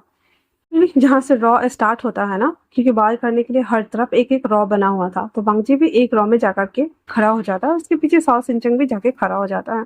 तभी वहाँ पे मीडियोकर टीम्स के आई मीन की फाइनल ईयर अरे लोग सेकेंड थे, तो थर्ड सेमेस्टर वाले कुछ बॉयज, उनकी एक गैंग थी पूरी की पूरी, जो कि बुलीज करते थे सभी को। वो उनकी एक पूरी की पूरी टीम अचानक से आती है, जहाँ पे बहुत सारे बच्चे तो डर के मारे ऑलरेडी भाग जाते हैं, और वो लोग अभी भी अपने लाइन में खड़े थे, क्योंकि उन लोगों को फूड बाई करना था एंड देन खाने के लिए लेके जाना था। तभी वहां पे वो सारे बुली बॉयज आते हैं और सबको ऐसे धक्का मुक्की करके हटाते हुए कहते हैं, अरे तुम लोग हटो हटो हटो, हम लोगों को पहले खाना लेने दो, अगर हम लोग से बच जाए तो तुम लोग बाय अप करके खा सकते हो। इस तरह से एक दूसरे को धक्का मुक्की देते हुए आगे बढ़ते जा रहे थे और बुली करते हुए सबको गिराते पराते भी जा रहे थे। बाकी सबको हटा लेने के बाद वो बुली बॉयज अब वांगजी और साओ सिंजिंग को टारगेट करते हैं। वो वांगजी को आकर कहते हैं, क्यों बे चिकने, तू भी क्या खाना लेने आया है? हाँ चल लाइन से फुट ले, हम लोग को लेने दे, उसके बाद तू आना। वांगजी उसे कुछ कहने वाला था, तभी वांगजी के सर के बालों पे मारते हुए से नीचे धक्का दे देता और कहता, क्या तुझे एक बार में सुनाई नहीं देता बे? हाँ मैंने बोला ना कि हम लोगों को पहले खाना ले ले, तो चलो निकले, बड़ी ढीठ की तरह खड़ा है। और फिर उसको जैसे ही मारने को होता है, वहां पे एंट्री होती है हमारे विंग की। वो आता है और उस मोटे गेंडे के पैरों को फंसाते हुए उस गेंडे को गिरा देता है और कहता है, उप्स, ये तुम्हें दिखाई नहीं देता कि यहाँ पे सीनियर है और सीनियर के साथ में डिसरिस्पेक्ट कतई मंजूर नहीं होगा। हालांकि मैं तुम्हें बख्श सकता हूँ, पर एक कंडीशन पे कि तुम्हें बाकी बच्चों को बुली करना बंद करना होगा। वो जितने भी थे वो सारे डर के मारे एक रॉ में खड़े हो जाते हैं और कहता है, हमें माफ कर दीजिए सीनियर, हमसे गलती हो गई। विंग वांगजी को खड़ा करता है, उसके कपड़ों को ठीक ठाक करते हुए कहता, एक शर्त पे तुम्हें मना कर सकता हूँ, माफ कर सकता हूँ। ये मेरा दोस्त है। और वो वांगजी की तरफ उंगली पॉइंट करते हुए बोल रहा था और कहता है अगर इसे किसी ने बुली किया तो फिर मुझसे पनिशमेंट लेने के लिए रेडी हो जाओ। तो यू गेट दैट लफंगो। वो सारे बोलते ओके ओके बॉस, हम मान गए, हम किसी को बुली नहीं करेंगे। हमें तो पता ही नहीं था ये आपका फ्रेंड है, अगर हमें पता होता तो हम थोड़ी ना बुली करते। और ऐसे करके वो वांगजी विंग को वो मक्खन लगा रहा था। विंग कहता हाँ ठीक है ठीक है, पर आज के बाद सिवाय मेरे इसे कोई बुली नहीं कर सकता, और अगर मैंने देखा कि किसी ने इसे परेशान किया है तो फिर मुझसे बुरा तो कोई नहीं होगा। अब तुम लोग चलो फुटो इधर से। इतना बोलना हुआ ही था कि वो जो मीडियोकर पुली बॉयज थे वो सारे के सारे वहां से लंक लेके भाग जाते हैं। वो लोग जब जा रहे होते हैं तो उसमें से एक लड़का आता और कहता है तुम इस न्यू फ्रेशर्स की तारीफ क्यों कर रहे हो और इसकी साइड क्यों ले रहे हो। तो मुझे उस लड़के को एक पंच धर देता और कहता है तुझे बड़ी चुल मच रही है, हाँ मैं इसकी तारीफ करूँ या कुछ भी करूँ, तो तुम लोगों को मार्क्स चाहिए या नहीं चाहिए, या फाइनल ईयर में तुम लोग को जाना है या नहीं जाना है, मुझे लिख के दे देना। तो यहाँ पे जितने सारे स्टूडेंट हैं, तभी वो जो लड़के दो तीन जा रहे होते हैं वो आता है और उसको खींच के ले जाते हुए कहता है अबे चल गेंडे, क्यों बीच में पढ़ रहा है, तू क्या चाहता है तुम्हारे वजह से हमारे भी फाइनल्स के एग्जाम क्रैक ना हो, हाँ तुझे तो मैं देख लूंगा। और इतना बोल करके वो वहां से उसको भी खींच खाच कर लेके चला जाता है। उसके जाने के बाद वांगजी और सासिन चेंग वापस से ड्रॉ बाई सारे लोग जितने भी लगे हुए थे वैसे लग जाते हैं। विंग उसकी तरफ देखते हुए कहता है और तुम मुझे क्या थैंक यू नहीं बोलने वाले हो। वांगजी उसे बस देख रहा होता है टुकुर टुकुर, कुछ बोल नहीं रहा होता है। विंग एकदम पाउटे लिप्स के साथ में कहता है तुम बहुत ज्यादा क्रूअल हो, क्या तुम मुझे थैंक्स नहीं बोल सकते, मैं तुम्हारा सीनियर हूँ और मैंने तुम्हें बुली होने से बचाया है, अभी वो लोग तुम्हारी मार कुटाई करके बराबर कर दिए होते, क्या तुम्हें समझ नहीं आ रहा, चलो मुझे थैंक यू बोलो। पर वांगजी अभी भी कुछ भी नहीं बोल रहा था। वांगजी जब देखता है कि वो कोई उसकी तरफ अटेंशन बिल्कुल भी नहीं दे रहा है, विंग कहता ओके तुम रहने दो, मैं तुम्हारे लिए फूड बाय करके लाता हूँ, अगर तुम यहाँ पे ऐसे खड़े रहे तुम्हें घंटे लग जाएंगे और तुम्हारे हाथ कुछ भी नहीं आएगा, आएगा सिर्फ घंटा। इतना बोलकर विंग जाता है और वांगजी के लिए एक प्लेट फूड बाय करके ले आता है और वो विंग ना वांगजी को तरफ बढ़ा देता है, पर वांगजी अभी भी उस फूड को नहीं ले रहा था, फुल टू एटीट्यूड के साथ में उसे अवॉइड कर रहा था। अब विंग को बिल्कुल भी मतलब कतई भी मंजूर नहीं था कि भाई मैं इतना एफर्ट कर रहा हूँ और ये बंदा मुझे बिल्कुल भी घास नहीं डाल रहा है, ऐसा तो हो नहीं सकता, मतलब मैं हार मान जाऊँ, ये होने नहीं दूंगा मैं, ऐसे लाइक ऐसा वो बोल रहा था। और वो उसको एकदम प्रेशर देते हुए कहता क्या तुम्हें ये प्लेट सच में नहीं लेनी, सच में मैंने तुम्हारी अभी इतनी बड़ी हेल्प करी है, वरना वो सारे गैंग वाले तो तुम्हारा पता नहीं क्या ही कर डालते, फिर तुम तो हाँ हाय ड्रामा करते रहते, अब तक दिनादिन हो जाता तुम्हारा। विंग के इतना सारा मेलो ड्रामा करने के बाद वांगजी ना चाहते हुए भी विंग के हाथ से वो ट्रे ले लेता है और एक कॉर्नर वाली सीट पकड़ के वहां बैठ जाता है और फिर आराम पूर्वक बैठ करके वो खाना स्टार्ट कर देता है। हमारा विंग सर को सेक करते हुए कहता है ये देखो ये अकेले ही बैठ के खाने लगा, लगता है मुझे वापस से मेहनत करनी पड़ेगी यार, कम से कम मुझसे पूछ तो लिया होता कि तुम भी खाओगे क्या, हाँ और ना मैं बोल देता। फिर वो उसके पास आता कहता क्या तुम अकेले अकेले खाने वाले हो, मुझे थैंक यू भी नहीं बोला और मुझे खाने के लिए भी नहीं बोल रहे हो, जबकि ये फूड तो मैं ही बाय करके लाया हूँ ना। लेकिन जब देखता है कि वांगजी उसकी बातों पे जरा से भी भाव नहीं दे रहा है तो वो भी चुपचाप से उसके साथ खाने लगता है। वांगजी जब विंग को देखता है खाते हुए तो उसे घूर घूर कर देख रहा होता है। विंग जब वो नोटिस करता है कि वांगजी उसे देख रहा है, वांगजी जो कि सोच रहा था ये तो मेरे से एक क्लास नहीं बल्कि 2 क्लास सीनियर है, फिर ये मेरे साथ बैठ करके खाना क्यों खा रहा है, हाँ इसने मुझे बुली होने से बचाया और मेरी हेल्प भी करी, बट इसका ये मतलब थोड़ी है कि ये मेरे साथ बैठ करके खाना खाएगा, हद है यार, मतलब कुछ भी। वो ये सब सोच रहा था तभी विंग कहता ए हेलो हेलो, तुम मुझे ऐसे घूरना बंद करो यार, एक तो मैंने तुम्हारी हेल्प करी ऊपर से तुमने मुझे खाने के लिए नहीं पूछा, थैंक यू तो दूर की बात है, और जब मैं खा रहा हूँ तुम मुझे इस तरह से घूरो मत, मेरा खाना अटक जाएगा, और चुपचाप तुम अपने खाने पर ध्यान दो ना, क्या तुम मुझे टुकुर टुकुर घूर रहे हो, हाँ ये अपने डो वाली आइज को अपने पास ही रखो। ऐसा बोल करके वांगजी अपने चॉपस्टिक से उसको विंग उसको चॉपस्टिक से इशारा करते हुए कहता खाना खाओ। विंग की बात सुनने के बाद वांगजी कुछ भी नहीं बोलता, चुपचाप से सर झुकाकर वापस से खाना खाना स्टार्ट कर देता। विंग भी बड़ा खुश हो गया था और वो भी खाना खाना स्टार्ट कर दिया हुआ था। वांगजी का थोड़े खाने के बाद थोड़ा सा और खाने के बाद ही पेट भर गया हुआ था, इसलिए वो अपना खाना फिनिश करके चॉपस्टिक को साइड में रख करके उठ के जाने लगता है। तो विंग कहता अरे अरे तो तू कहाँ चल दी है, हाँ मेरा खाना अभी तक फिनिश भी नहीं हुआ। वांगजी जाते हुए बस एक बार विंग की तरफ पलटते हुए कहता है खाने वक्त बात नहीं करते, चुपचाप से खाना खाओ। विंग कहता है ये रूल कब बना और किसने बनाया? खाने वक्त बात नहीं करते, मैं तो बिना बात किए रह ही नहीं सकता। ओ हेलो हेलो, मेरे लिए तो रुको। अरे यार, मैंने खाया भी नहीं। पर वांग जी कोई भी रिप्लाई दिए बिना वहां से जाने लगता। विंग भी उस प्लेट को उसी तरीके से छोड़ करके जल्दी जल्दी पानी पीता है 2 घोट और वांग जी के पीछे भागता है और उसके पास आते हुए कहता, ओ हेलो, मैंने तुमसे रुकने के लिए बोला था, तुम मुझे छोड़ के क्यों जा रहे हो वांग जी? हाँ। वांग जी कुछ भी नहीं बोल रहा था और चुपचाप वो अपनी क्लास की तरफ बढ़ता जा रहा था। तो विंग देखता है कि वांग जी अपनी क्लास के पास आया है, आई मीन कि अब वो अपनी क्लास में जाएगा और पढ़ाई करेगा। तो विंग कहता, ओह अच्छा, तो तुम क्लास में आ रहे थे, ठीक है, जाओ जाओ। और इतना बोल करके विंग भी उसको उसकी क्लास तक छोड़ देता है और विंग वहां से अपने क्लास की तरफ चला जाता है। अब वो लोग अपनी क्लास जाते हैं, क्लास अटेंड करते हैं। वहीं छुट्टी के टाइम पे विंग की छुट्टी पहले हो गई थी और वो उसके पूरे गैंग बाहर खड़ी थी और वो वांग जी के आने का वेट कर रही थी। तभी वांग जी की क्लास की भी छुट्टी हो जाती है और वांग जी जब बाहर आता है तो वांग जी देखता है कि विंग और उसकी पूरी गैंग उसके साथ खड़ी है। जब वांग जी आ रहा होता है तो विंग अपने सारे गैंग को बाय बोलते हुए वो वांग जी के पास आने लगता है। विंग उसके पास आते हुए कहता है, हे हम फिर से मिल गए। पर वांग जी उसको देख के ही डर लग जाता है। एक तो उसकी गैंग उसके साथ में थी और ये तो वो कुछ भी नहीं बोलता और उसे थोड़ा सा और पीछे हो जाता है। वांग जी कहता है, विंग उसे कहता है, हे मैं तुमसे कुछ पूछ रहा हूँ, तुम मुझे सच सच बताओ, ओके ना? फिर विंग कहता है, पहले तो तुम मुझे अपना नाम और फैमिली बैकग्राउंड बताओ, तुम कहाँ से हो और यहाँ कैसे आए, ये सभी थिंग्स मुझे बताओ ना। कैसे भी आज मैंने तुम्हारी हेल्प करी है, तुम्हें प्रोटेक्ट किया है, तुम्हें बुली होने से बचाया है, तो तुम्हारे पास कोई भी प्रॉब्लम हो या कुछ भी हो तो तुम मुझे सीधे सीधे बोल सकते हो, ओके ना?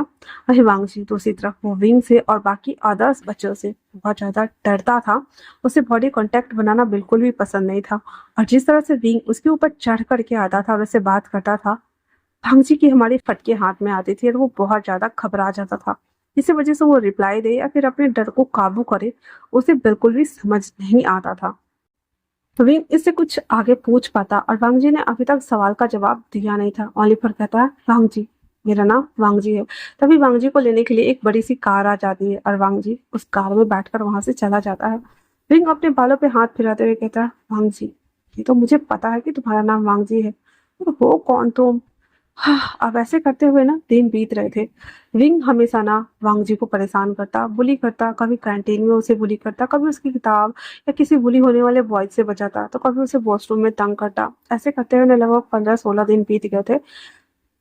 ऐसा नहीं था कि बाकी अदर्स बच्चे वांगजी को बुली करते थे ना, सिर्फ और सिर्फ विंग ही वांगजी को बुली करता था। जैसे कि किताब लेके चलो, मेरे लिए पानी की बोतल्स ले आओ, कोक खरीद के ले आओ। तो कभी कुछ सिर्फ और सिर्फ विंग ही बुली करता था ताकि वो वांगजी को जान सके कि वांगजी कैसा है। वही एज यूजुअली वांगजी ना कुछ बोलता था ना वो बॉडी कांटेक्ट करता था और वो हमेशा विंग से कटा कटा रहता था, उसके अपने आसपास भी फटकने नहीं देता था और विंग को फुल अवॉइड मारता था।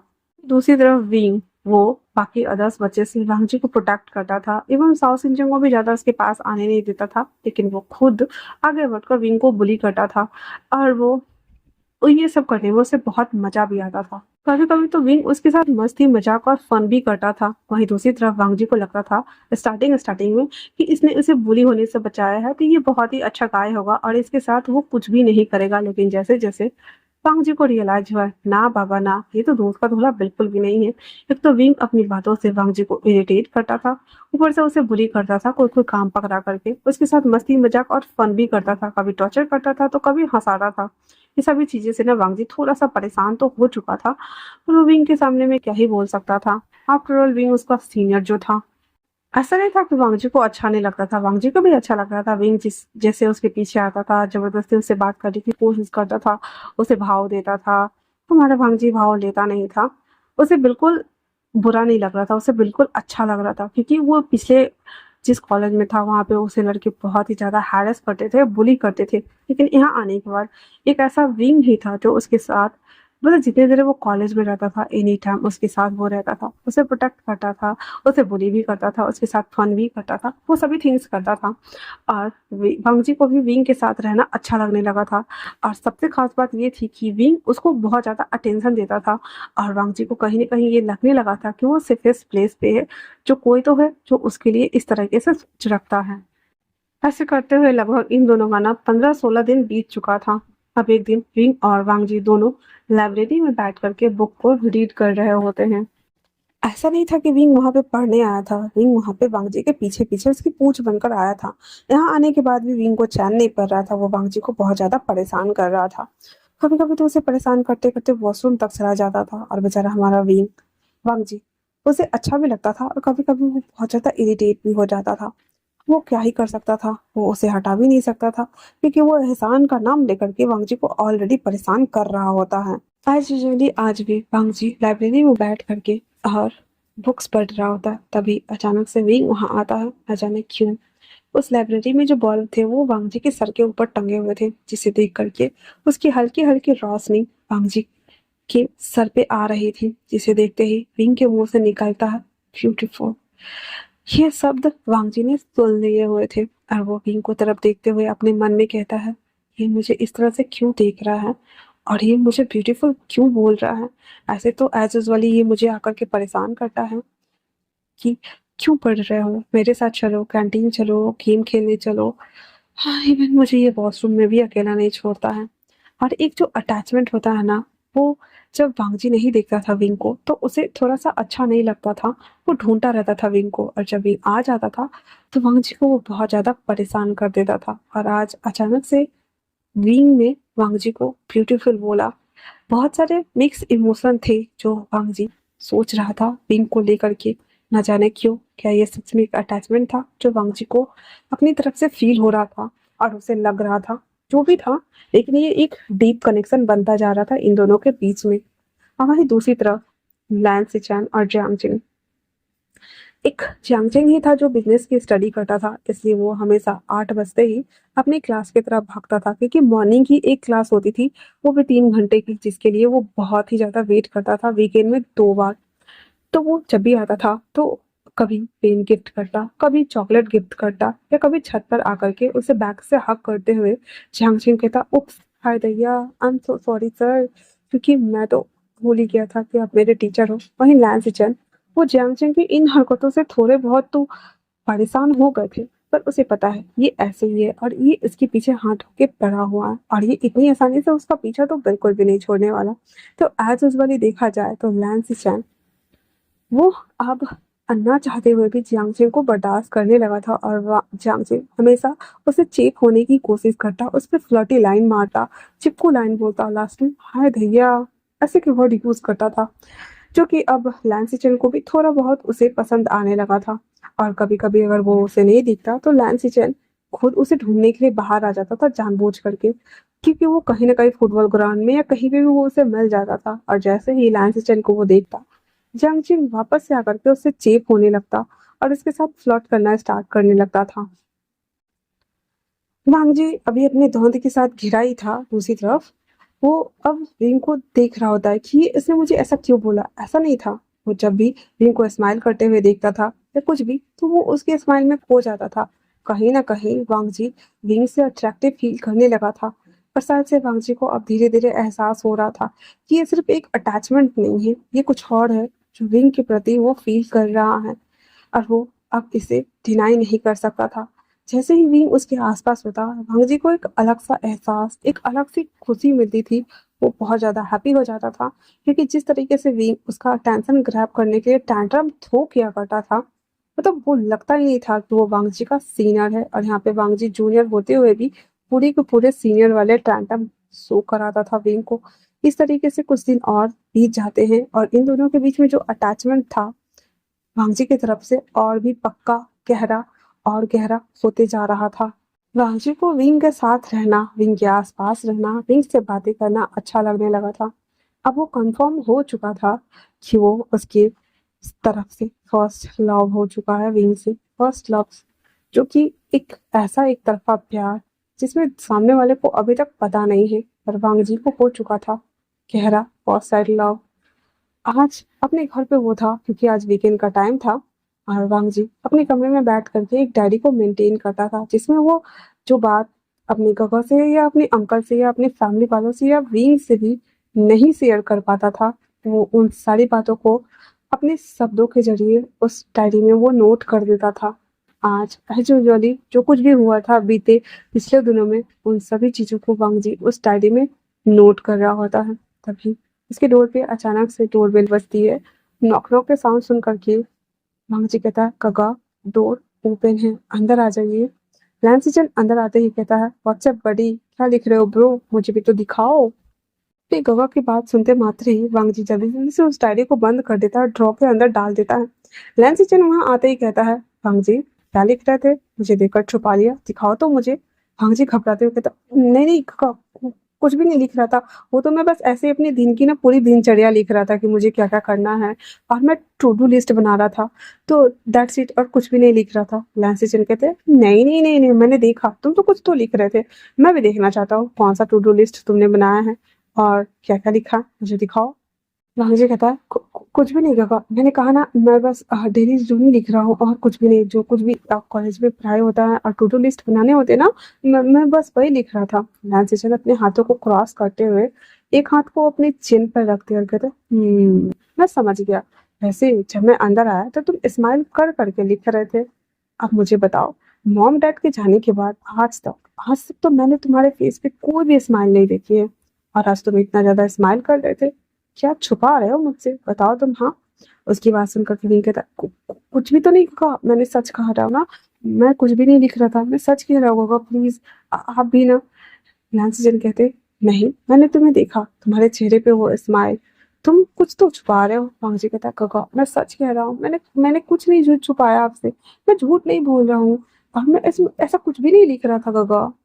वांगजी उस ड्रॉ को एक नजर देखता है और बात को पलटने के लिए खड़ा हो जाता है और कहता है, वैसे गगा, क्या आपको उस लड़के ने आपका पीछा छोड़ दिया जो आपको परेशान करता था?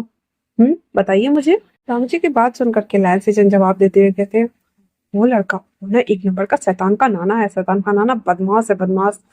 हाँ, एक बार मुझे बस पता चल जाए कि वो कौन है और किस फैमिली से बिलोंग करता है।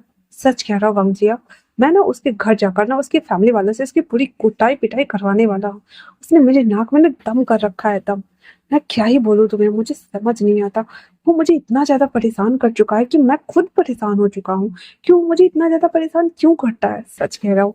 वांगजी कहता, ओ अच्छा। इससे पहले कि वांगजी कुछ और कहता, नीचे से अंकल आवाज लगाते हैं लैंसिचन और वांगजी को, और वो दोनों अंकल की तरफ देखने लगते हैं, जो कि अंकल लैंसिचन को और वांगजी दोनों को डिनर के लिए बुला रहे होते। फिर वांगजी और लैंसिचन कहते, ठीक है चलो बेबी ब्रो, हम खाना खाते हैं। फिर वो दोनों नीचे आते हैं और वो सब डिनर करते हैं और वापस से सोने के लिए, और वांगजी पढ़ने के लिए चला जाता है।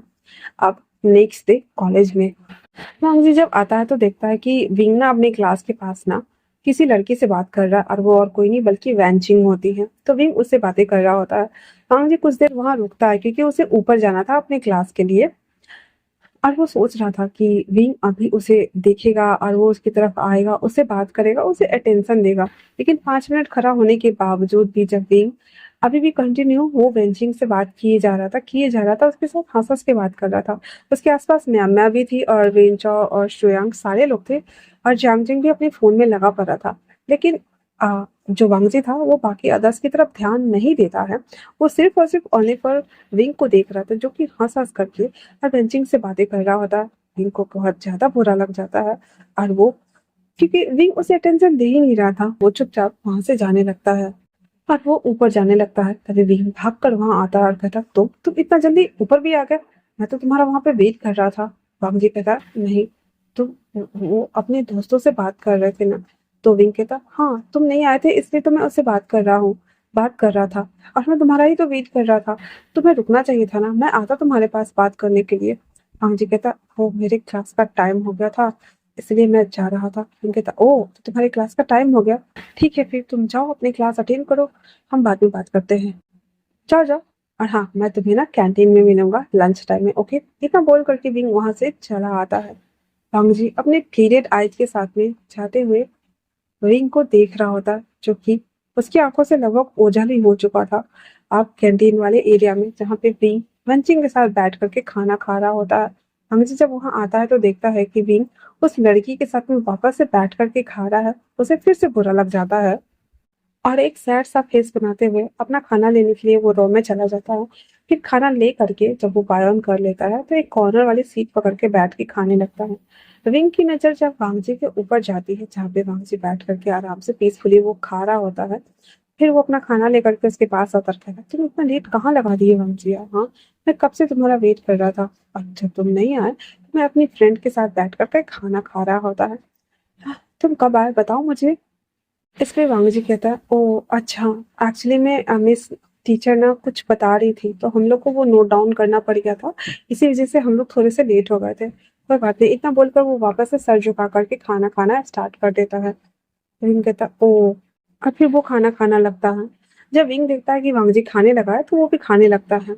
वही वांग जी वो अपने खाने के साथ खेल रहा था कि, और वहीं दूसरी तरफ वो विंग को भी नोटिस कर रहा था कि विंग खाते वक्त अपनी बॉडी गेस्चर कैसे बनाता है, अपने फेशियल एक्सप्रेशन को कैसे चेंज करता है, किस तरीके से वो चॉपस्टिक से उठा करके खाना अपने मुंह में फीड करता है। इन सभी चीजों को वो आराम से पीसफुली देख रहा होता है, उसे बहुत मजा आ रहा होता है ये सभी चीजें देखकर। और अनजाने में ही सही उसके फेस पर एक स्माइल तैर जाती है, जिसे देखकर विंग कहता, तुम, ओह माय गॉड, तुमने स्माइल किया, मैंने अभी देखा तुमने स्माइल किया। ओह माय गॉड सीरियसली, तुम्हारी स्माइल कितनी अच्छी है वांग जी, तुम स्माइल क्यों नहीं करते हो? हाँ, वांग जी जो कि अब नॉर्मल हो चुका था, विंगिता, तुमने स्माइल करना बंद क्यों कर दिया? हाँ, तुम दोबारा जल्दी से करो ना, मुझे फोटो खींचनी है तुम्हारी, जल्दी करो, मैंने कहा ना जल्दी करो स्माइल। अरे यार तुम्हारी स्माइल सच में इतनी अच्छी है, और मैं पिक लेना भूल गया यार, फिर से कर दो ना, चलो जल्दी करो। तो वांग जी कहता, ये कैसी बातें कर रहे हो विंग, मैं स्माइल कर रहा था, नहीं ऐसी कोई बात नहीं है। विंग कहता, नहीं तुम झूठ बोल रहे हो, मैं तुम्हारे पीछे पीछे ना एक मंथ से घूम रहा हूँ, एक मंथ से मुझे पता है तुम्हारी हर हरकतें, मैंने नोटिस किया है, लेकिन आज तुम मुस्कुराए और मैंने मिस कर दिया यार, मुझे पिक्चर लेनी थी। वांग जी उसकी बात सुन करके छोटा सा स्माइल कर देता है, जिसे देखकर विंग कहता, ओह माय गॉड सच में, सच में तुम स्माइल क्यों नहीं करते वांग जी, कितनी प्यारी स्माइल है तुम्हारी। हाँ, तो वांग जी मुंह बनाते हुए कहता, मैं कभी स्माइल नहीं करता, मुझे बिल्कुल भी स्माइल करना पसंद नहीं है, तुम्हें पता है मैं जब पुराने कॉलेज में था ना। विंग कहता, एग्जैक्टली, जब से मैंने तुम्हें नोटिस किया तुम बहुत कम बात करते हो और मेरे आसपास होते हैं तो थोड़े कंफर्टेबल होता है। मुझे बताओ कि क्या हुआ था तुम्हारे पुराने कॉलेज में। तो फिर विंग की बात सुनकर वांगजी उसे बताना शुरू करता है। वांगजी कहता है, वहां पे ना बहुत सारे बच्चे थे जो मुझे हमेशा बुली करते थे कि मैं वहां पे किसी से बात नहीं करता, अपनी फीलिंग को एक्सप्रेस नहीं कर पाता था, किसी को बता नहीं पाता, किसी को जाहिर नहीं कर पाता था मुझे क्या चाहिए और क्या नहीं चाहिए, ये भी बात मैं किसी से कह नहीं पाता था। इसलिए वहाँ के बच्चे ना मुझे गूंगा बहरा समझने लगे थे और मुझे बहुत बुली करने लगे थे, क्योंकि मैं किसी से कुछ कहता नहीं और कोई अगर मुझे कुछ कहता तो मैं उनकी बातों पे ध्यान देता ही नहीं था। और ऊपर से मुझे ये भी नहीं पता कि लोग मुझसे डरते हैं या नहीं डरते, मुझे नहीं पता, पर मैं लोगों से डरता हूँ। मुझे डर लगता है अपनी फीलिंग्स को उन लोगों के साथ बांटने में, उसे बताने में। मुझे सच में किसी से बॉडी कांटेक्ट बनाने में भी बहुत डर लगता है।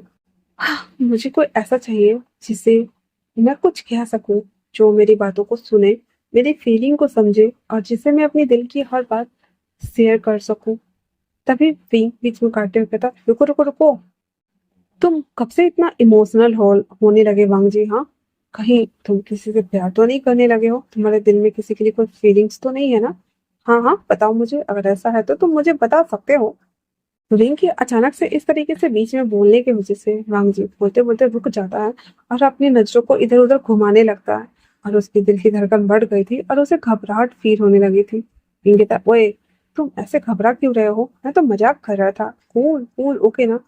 फिर कहता, वैसे कहीं सच में तुम किसी को प्यार व्यार तो नहीं करने लगे हो ना? हाँ, तुम्हारे दिल में कोई है क्या? अगर है तो मुझे बताओ, अगर ऐसा कोई है तुम्हारे दिल में कि खूबसूरत कन्याकुमारी, तो मुझे बताओ। यहाँ के हर एक खूबसूरत बला की खूबसूरत लड़कियों को जानता हूँ और मैं तुम्हारी सेटिंग उससे करवा दूंगा। वांग जी जब विंग के मुंह से ये शब्द सुनता है तो उसे बुरा फील होता है और वो सैड हो जाता है।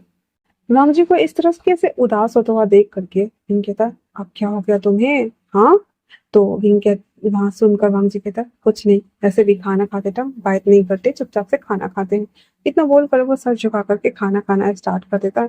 विंग जी जब देखता है कि वांग जी अब फुल टू अवॉइड मार रहा है उसे और वो कुछ नहीं बोलेगा, क्योंकि उसे अच्छे से पता है कि खाने टाइम में वांग जी एक शब्द भी नहीं निकालेगा, इसीलिए वो खाना स्टार्ट कर देता है चुपचाप से।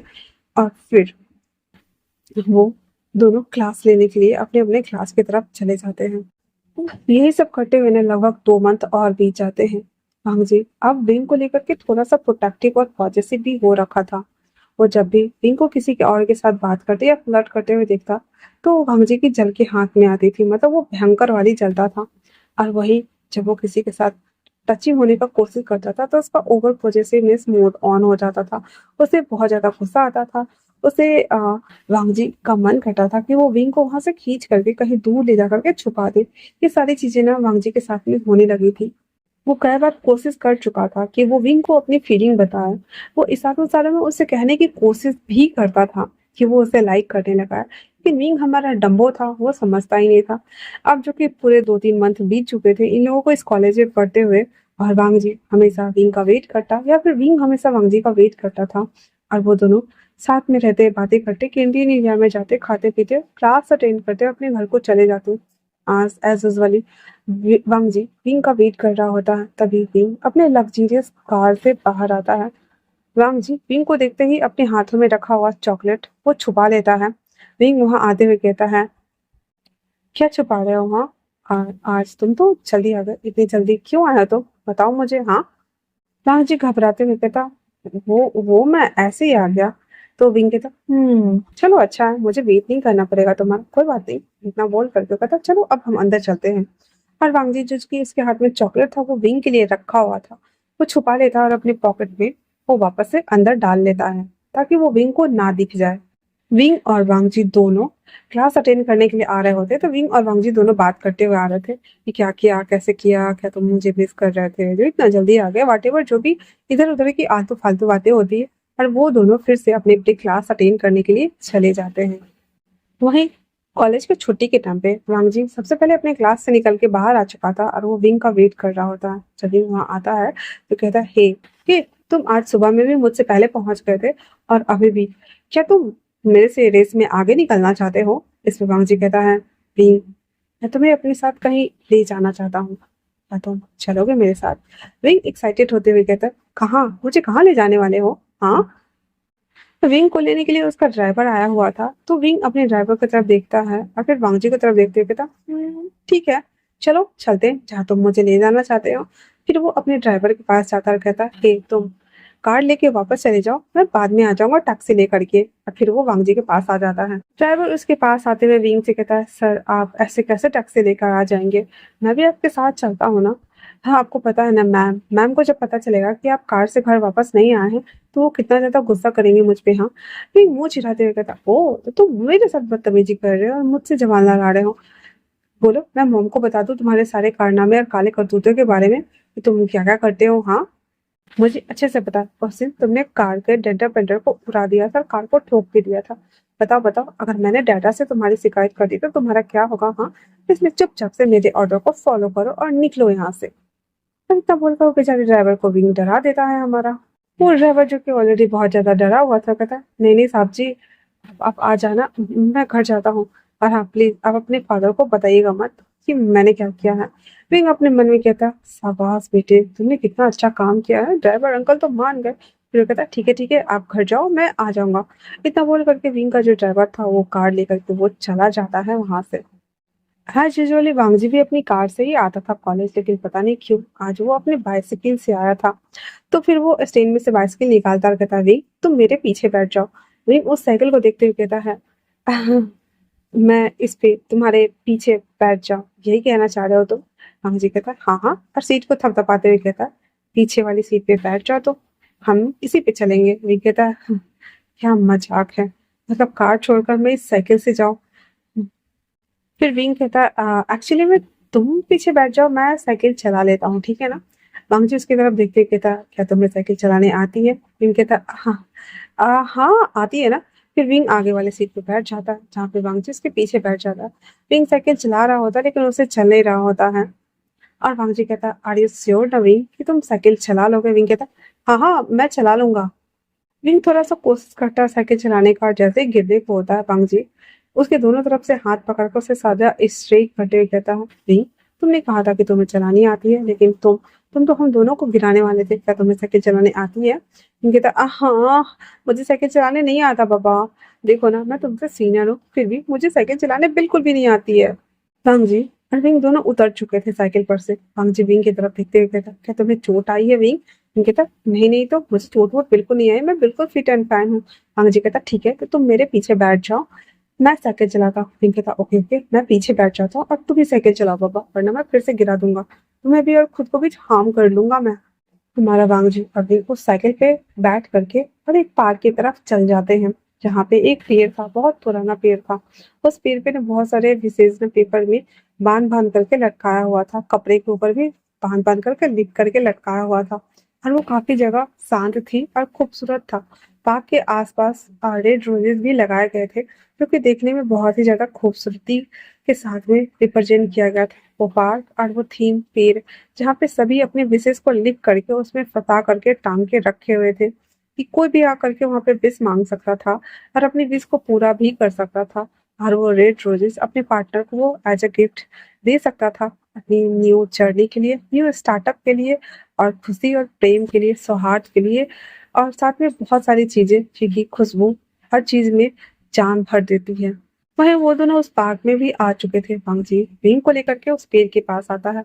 विंग कहता है ये इतना पुराना पेड़, सच में ये क्या है वांग जी? जी उस पेड़ को देखते हुए कहता है तुम्हें पता है, मेरे अंकल ने मुझे एक बार बताया था कि मेरे मॉम डैड इसी कॉलेज में पढ़ा करते थे और वो दोनों यहाँ आते थे। तुम्हें पता है मेरे मॉम और डैड उन दोनों ने मिलकर इस प्लांट को लगाया हुआ है और आज ये कितना बड़ा पेड़ हो चुका है ना।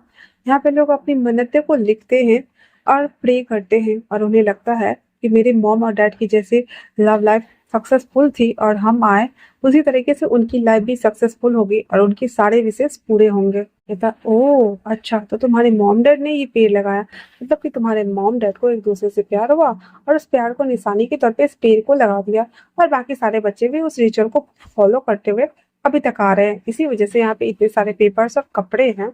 हाँ, वांग जी कहता हाँ सही कहा तुमने, ये मेरे मॉम और डैड ने लगाया है, पर अफसोस की बात है कि मैं अपनी मॉम और डैड दोनों में से किसी को मैं देख ही नहीं पाया।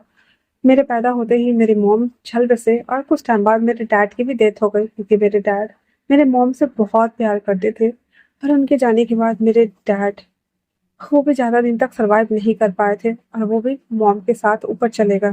बीइंग वांग जी की बात सुनने के बाद कहता ओ आई एम सो सॉरी वांग जी, तुम्हें सैड फील हो रहा है।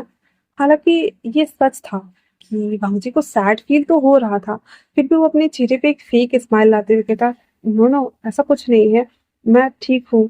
सच कहा जाए तो मैंने अपनी मॉम और डैड दोनों में से किसी को देखा ही नहीं है, मैंने बस सुना है और पिक्चरों में देखा है। और खास बात ये है कि मुझे कभी भी मेरे मॉम या डैड उनका एवं किसी का भी प्यार नहीं मिला, मैंने बस उन्हें फोटो में ही देखा है। पता है सभी के मॉम डैड होते हैं, पर मेरे मॉम डैड मेरे पैदा होते ही मुझे छोड़ के चले गए। पता है मेरे घर में एक अंकल है और मेरे गगा है। मेरे अंकल एक बिजनेसमैन है और मेरे गगा भी एक बिजनेसमैन ही है। वो दोनों अपने अपने बिजनेस को संभालते हैं, और तुम्हें पता है वो दोनों मुझे बिल्कुल भी ध्यान नहीं देते मुझ पे, और उन दोनों के पास बिल्कुल भी टाइम नहीं है कि वो मुझसे कुछ पूछ सके, मुझ पे ध्यान दे सके या फिर मुझसे प्यार कर सके। लोग बिल्कुल भी ध्यान नहीं देते मुझ पे। बीइंग इवन मेरे गवा भी, उनके पास भी इतना टाइम नहीं है कि वो कभी मुझसे पूछ सके कि मैंने क्या गलती की है, मैं किस बात से दुखी हूँ, मैं क्या चाहता हूँ, मैं क्या बताना चाहता हूँ। मैं उनके साथ बैठ कर के मस्ती मजाक करना चाहता हूँ, अपने दिल की बातें शेयर करना चाहता हूँ, लेकिन मैं कभी नहीं कर पाता, क्योंकि उन लोगों के पास वक्त ही नहीं है मेरे लिए। तो मैं क्या करूँ भी?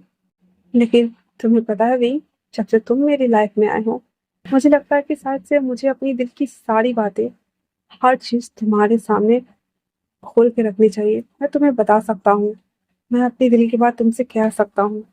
जब से तुम मेरी लाइफ में आए हो ना, सच में मेरी लाइफ 360 डिग्री टर्न हो चुकी है। और इतना बोलते ही बंग जी अपने शब्दों को वहीं पे विराम देता है, फिर उस पेड़ की तरफ मुड़ करके उस पेड़ को टच करते हुए कहता है अपने मन में, अम्मा डैडा, क्या ये कभी मेरा फेवरेट पार्टनर बन पाएगा? क्या कभी मैं इसे बता पाऊंगा? तभी विंग, जो कि क्यूरियस था कि वांग जी आगे क्या बोलने वाला था, वो वांग जी को अपनी तरफ मोड़ते हुए कहता है आगे क्या वांग जी? वांग जी कहता है कुछ भी नहीं, ऐसा कुछ भी नहीं है, बस मैं ऐसे ही कह रहा था तुमसे, मैं एक्चुअली में भावनाओं में बह गया था, मेरे शब्दों पे ध्यान मत दो विंग। वांग जी की बात सुनकर के विंग फुल्ली इरिटेट होते हुए कहता है, तुम हमेशा हमेशा अपनी गोल गोल जलेबी जैसी बातों में मुझे क्यों फंसाते रहते हो? तुम क्लियर कट मुझे क्यों नहीं बताते हो कि आखिर तुम क्या बोलना चाहते हो, क्या कहना चाहते हो? हाँ, बताओ मुझे। और अभी तुम क्या कहने वाले थे? मुझे जानना है। मतलब बस जानना है। बताओ मुझे कि तुमने क्या बोला। बताओ बताओ। तुम ना हर बात अधूरी बताते हो। मैं जानना चाहता हूँ कि तुम्हारे दिल में क्या चल रहा है। मैं सुनना चाहता हूँ, लेकिन तुम अपनी बातों को इस तरह से क्यों घुमा फिरा कर तोड़ मरोड़ को मेरे सामने पेश करते हो? हाँ वांग जी, क्या तुम मुझे प्लीज बताओगे कि तुम्हारे दिल में क्या चल रहा है और तुम क्या चाहते हो? वांग जी उसे काम डाउन कराते हुए कहता है, हाँ भी, मैं यहाँ तुम्हें अपने दिल की बात बताने ही लाया हूँ कि मैं क्या फील करता हूँ, मैं क्या कहना चाहता हूँ। उसके बाद वो अपने पीछे से एक रोज निकालता है जो कि व्हाइट कलर का होता है और वो विंग के सामने रख देता है, जिसे देखकर विंग कहता है, व्हाइट रोज? मुझे कहता है, हाँ विंग, तुम्हें पता है, व्हाइट रोज। इस रोज में ना कोई कलर नहीं है, ये बिल्कुल सफेद है, मेरी लाइफ की तरह। मेरी लाइफ में भी कोई भी कलर नहीं है, बिल्कुल नीरस, उबाऊ, उदासीन, एकदम सफेद रोज की तरह। क्या तुम मेरी लाइफ में आकर के मेरी लाइफ को रंगीन करना चाहोगे? बोलो विंग। ये व्हाइट फूल गुलाब है, ये व्हाइट रोज है, ये मैं तुम्हें देना चाहता हूँ। किसी दिन मैं तुम्हें रेड रोज भी दूंगा। क्या तुम उस दिन तक मेरा वेट करोगे विंग? मैं तुम्हें कुछ बोलना चाहता हूँ। मुझे नहीं पता कि कब हुआ, कैसे हुआ, क्यों हुआ, किस तरह से हो गया, बस हो गया। मैं तुम्हें बस बताना चाहता हूँ कि क्या तुम मेरे साथ रहोगे? मैं बस इस रिश्ते को एक नाम देना चाहता हूँ। I like you wing, I like you. क्या तुम मेरे साथ रहोगे हमेशा हमेशा के लिए? हाँ। से विंग अपने घर चला जाता है और वांग जी भी अपने घर चला आता है। वांग जी अपने घर आने के बाद अपने भाई लैन सिचन को आवाज देते हुए कहता है, गगा गगा गगा, आप कहाँ हो गगा? तभी वो उसके रूम की डोर को ओपन करता है जहाँ पे लैन सिचन लैपटॉप पे बैठ के काम भी कर रहा होता है और वो ऑनलाइन मीटिंग भी कर रहा होता है। वांग जी उसके पास आते हुए कहता है, गगा गगा, मुझे आपको कुछ जरूरी बात बतानी है, प्लीज आप मेरी बात सुन लो ना। वांग जी की वॉइस सुन करके लैन सिचन वांग जी से कहते हैं, तुम देख नहीं रहे हो मैं यहाँ पे एक इम्पोर्टेंट काम कर रहा हूँ, साथ में मैं मीटिंग्स भी कर रहा हूँ, तो तुम अभी जाओ, मैं बाद में तुमसे बात करता हूँ। हमारा लैन वांग जी वो थोड़ा सा मायूस हो जाता है और कहता है, पर गगा, मुझे आपसे जरूरी बात करनी है, प्लीज आप मेरी बात सुन लो ना। पर लैन सिचन उसकी बात नहीं सुनता है और उनसे कहते हैं, देख नहीं रहे हो मैं इम्पोर्टेंट काम कर रहा हूँ, तुम अभी जाओ, मैं खुद तुमसे पूछने के लिए आ जाऊंगा। वांग जी वापस से एक प्लीडेड वॉइस के साथ में कहता है, गगा प्लीज 2 मिनट, बस 2 मिनट मुझे दीजिए ना, मुझे आपसे एक इम्पोर्टेंट बात करनी है, प्लीज गगा। अब लैंसेजन जो कि लिटरली इरिटेट हो चुका था वो कहता है, वांग जी तुम देख नहीं रहे हो मैं इम्पोर्टेंट काम कर रहा हूँ, तुम जा रहे हो या नहीं जा रहे हो?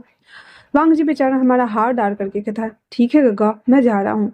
फिर वो वहां से अपने रूम में आ जाता है और फिर वो वही पुरानी डायरी, वो जो भी उसमें अपनी सारे थॉट्स जो भी उसके दिमाग में चलते थे या जो कुछ भी होता था वो सब कुछ उस डायरी को निकाल करके फिर से उसमें नोट डाउन करना स्टार्ट कर देता है। अब अगले दिन कॉलेज में विंग और उसके पूरे कास्ट क्रू ग्रुप मेंबर सारे एक जगह इकट्ठे हुए पड़े थे जहाँ पे विंग चौक कहता है, तुम इस वक्त कुछ ज्यादा ही लेट नहीं कर रहे हो?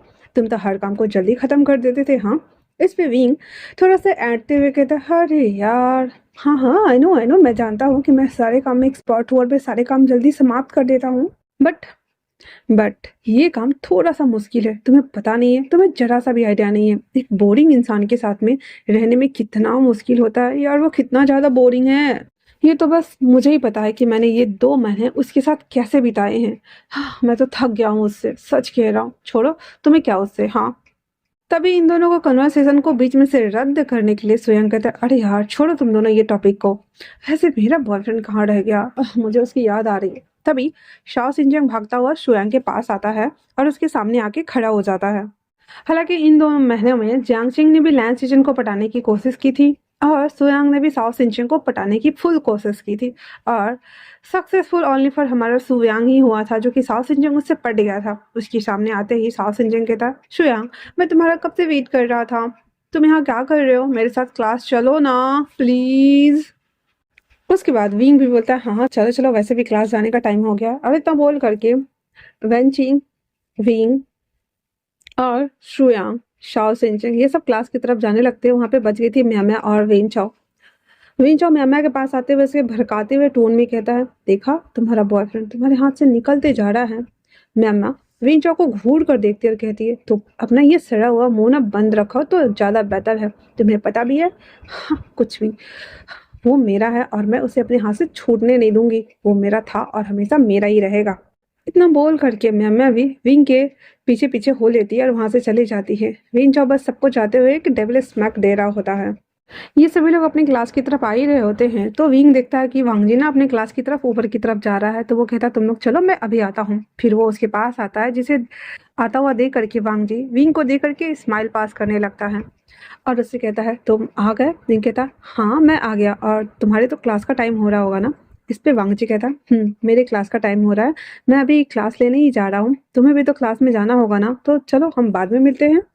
तो इस पे विंग कहता, ओके ठीक है, तो फिर तुम अपनी क्लास ले लो, फिर हम बाद में कैंटीन में मिलेंगे। इतना बोल करके विंग नीचे चला आता है अपने दोस्तों के पास और फिर वो लोग अपने क्लास में आ जाते हैं। वहीं दूसरी तरफ जियांग छिंग अपने ही बिजनेस स्टडी वाले क्लास के बाहर अपने दोनों हाथों को खड़ा करके मेन गेट से थोड़ा हट के खड़ा था और एकदम प्लीड वॉइस में कहता, सर मैं अंदर आ जाऊं? सौ लैंस जैन उसके पास आते हुए कहते, तुम्हारी हिम्मत कैसे हुई मुझे सारे स्टूडेंट के सामने में रोज देने की? हाँ बताओ, तुम्हारी ना दिनों दिनों ना ये जो कारस्तानी है ना बढ़ती जा रही है और तुम बहुत ज्यादा ब्रेव होते जा रहे हो इन सभी चीजों में। तुम्हारे ऊपर तो फुल स्टॉप लगाना ही पड़ेगा मुझे।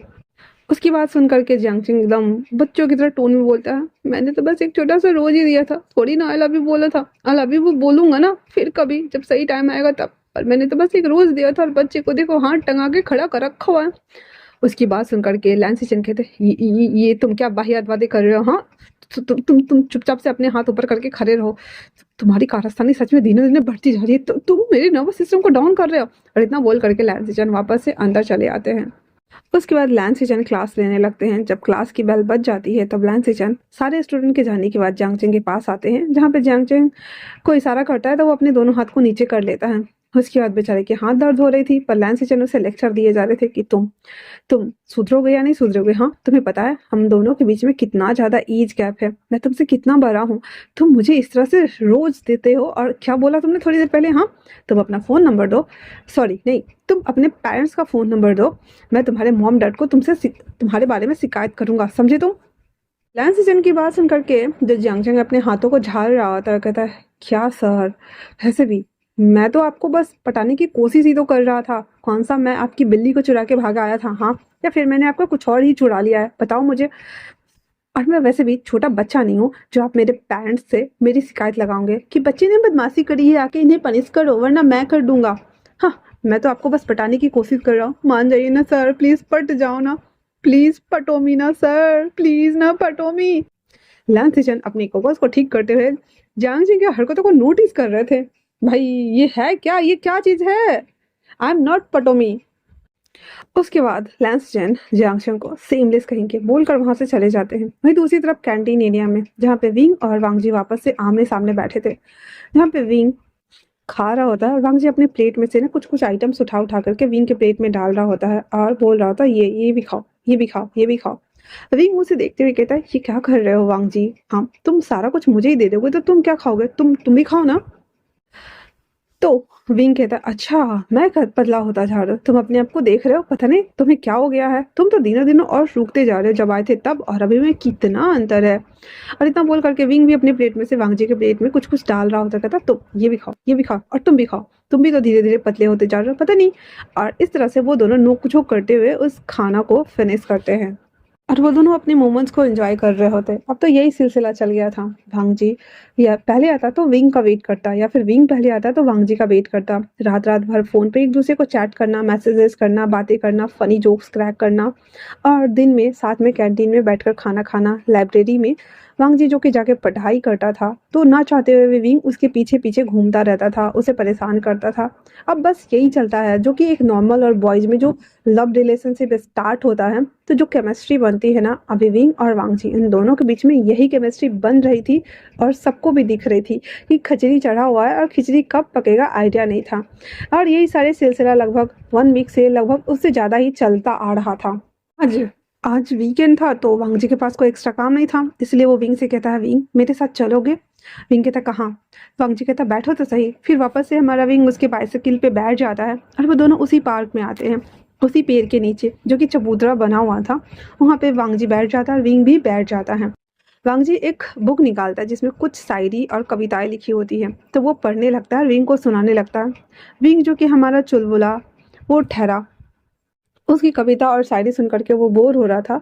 फिर अचानक से उसे पता नहीं क्या ही सोचता है, वो उसके हाथों को थोड़ा ऊपर करते हुए अपने सर को उसके दोनों थाइस पर अच्छे से टिकाते हुए कहता है, अब पढ़ो।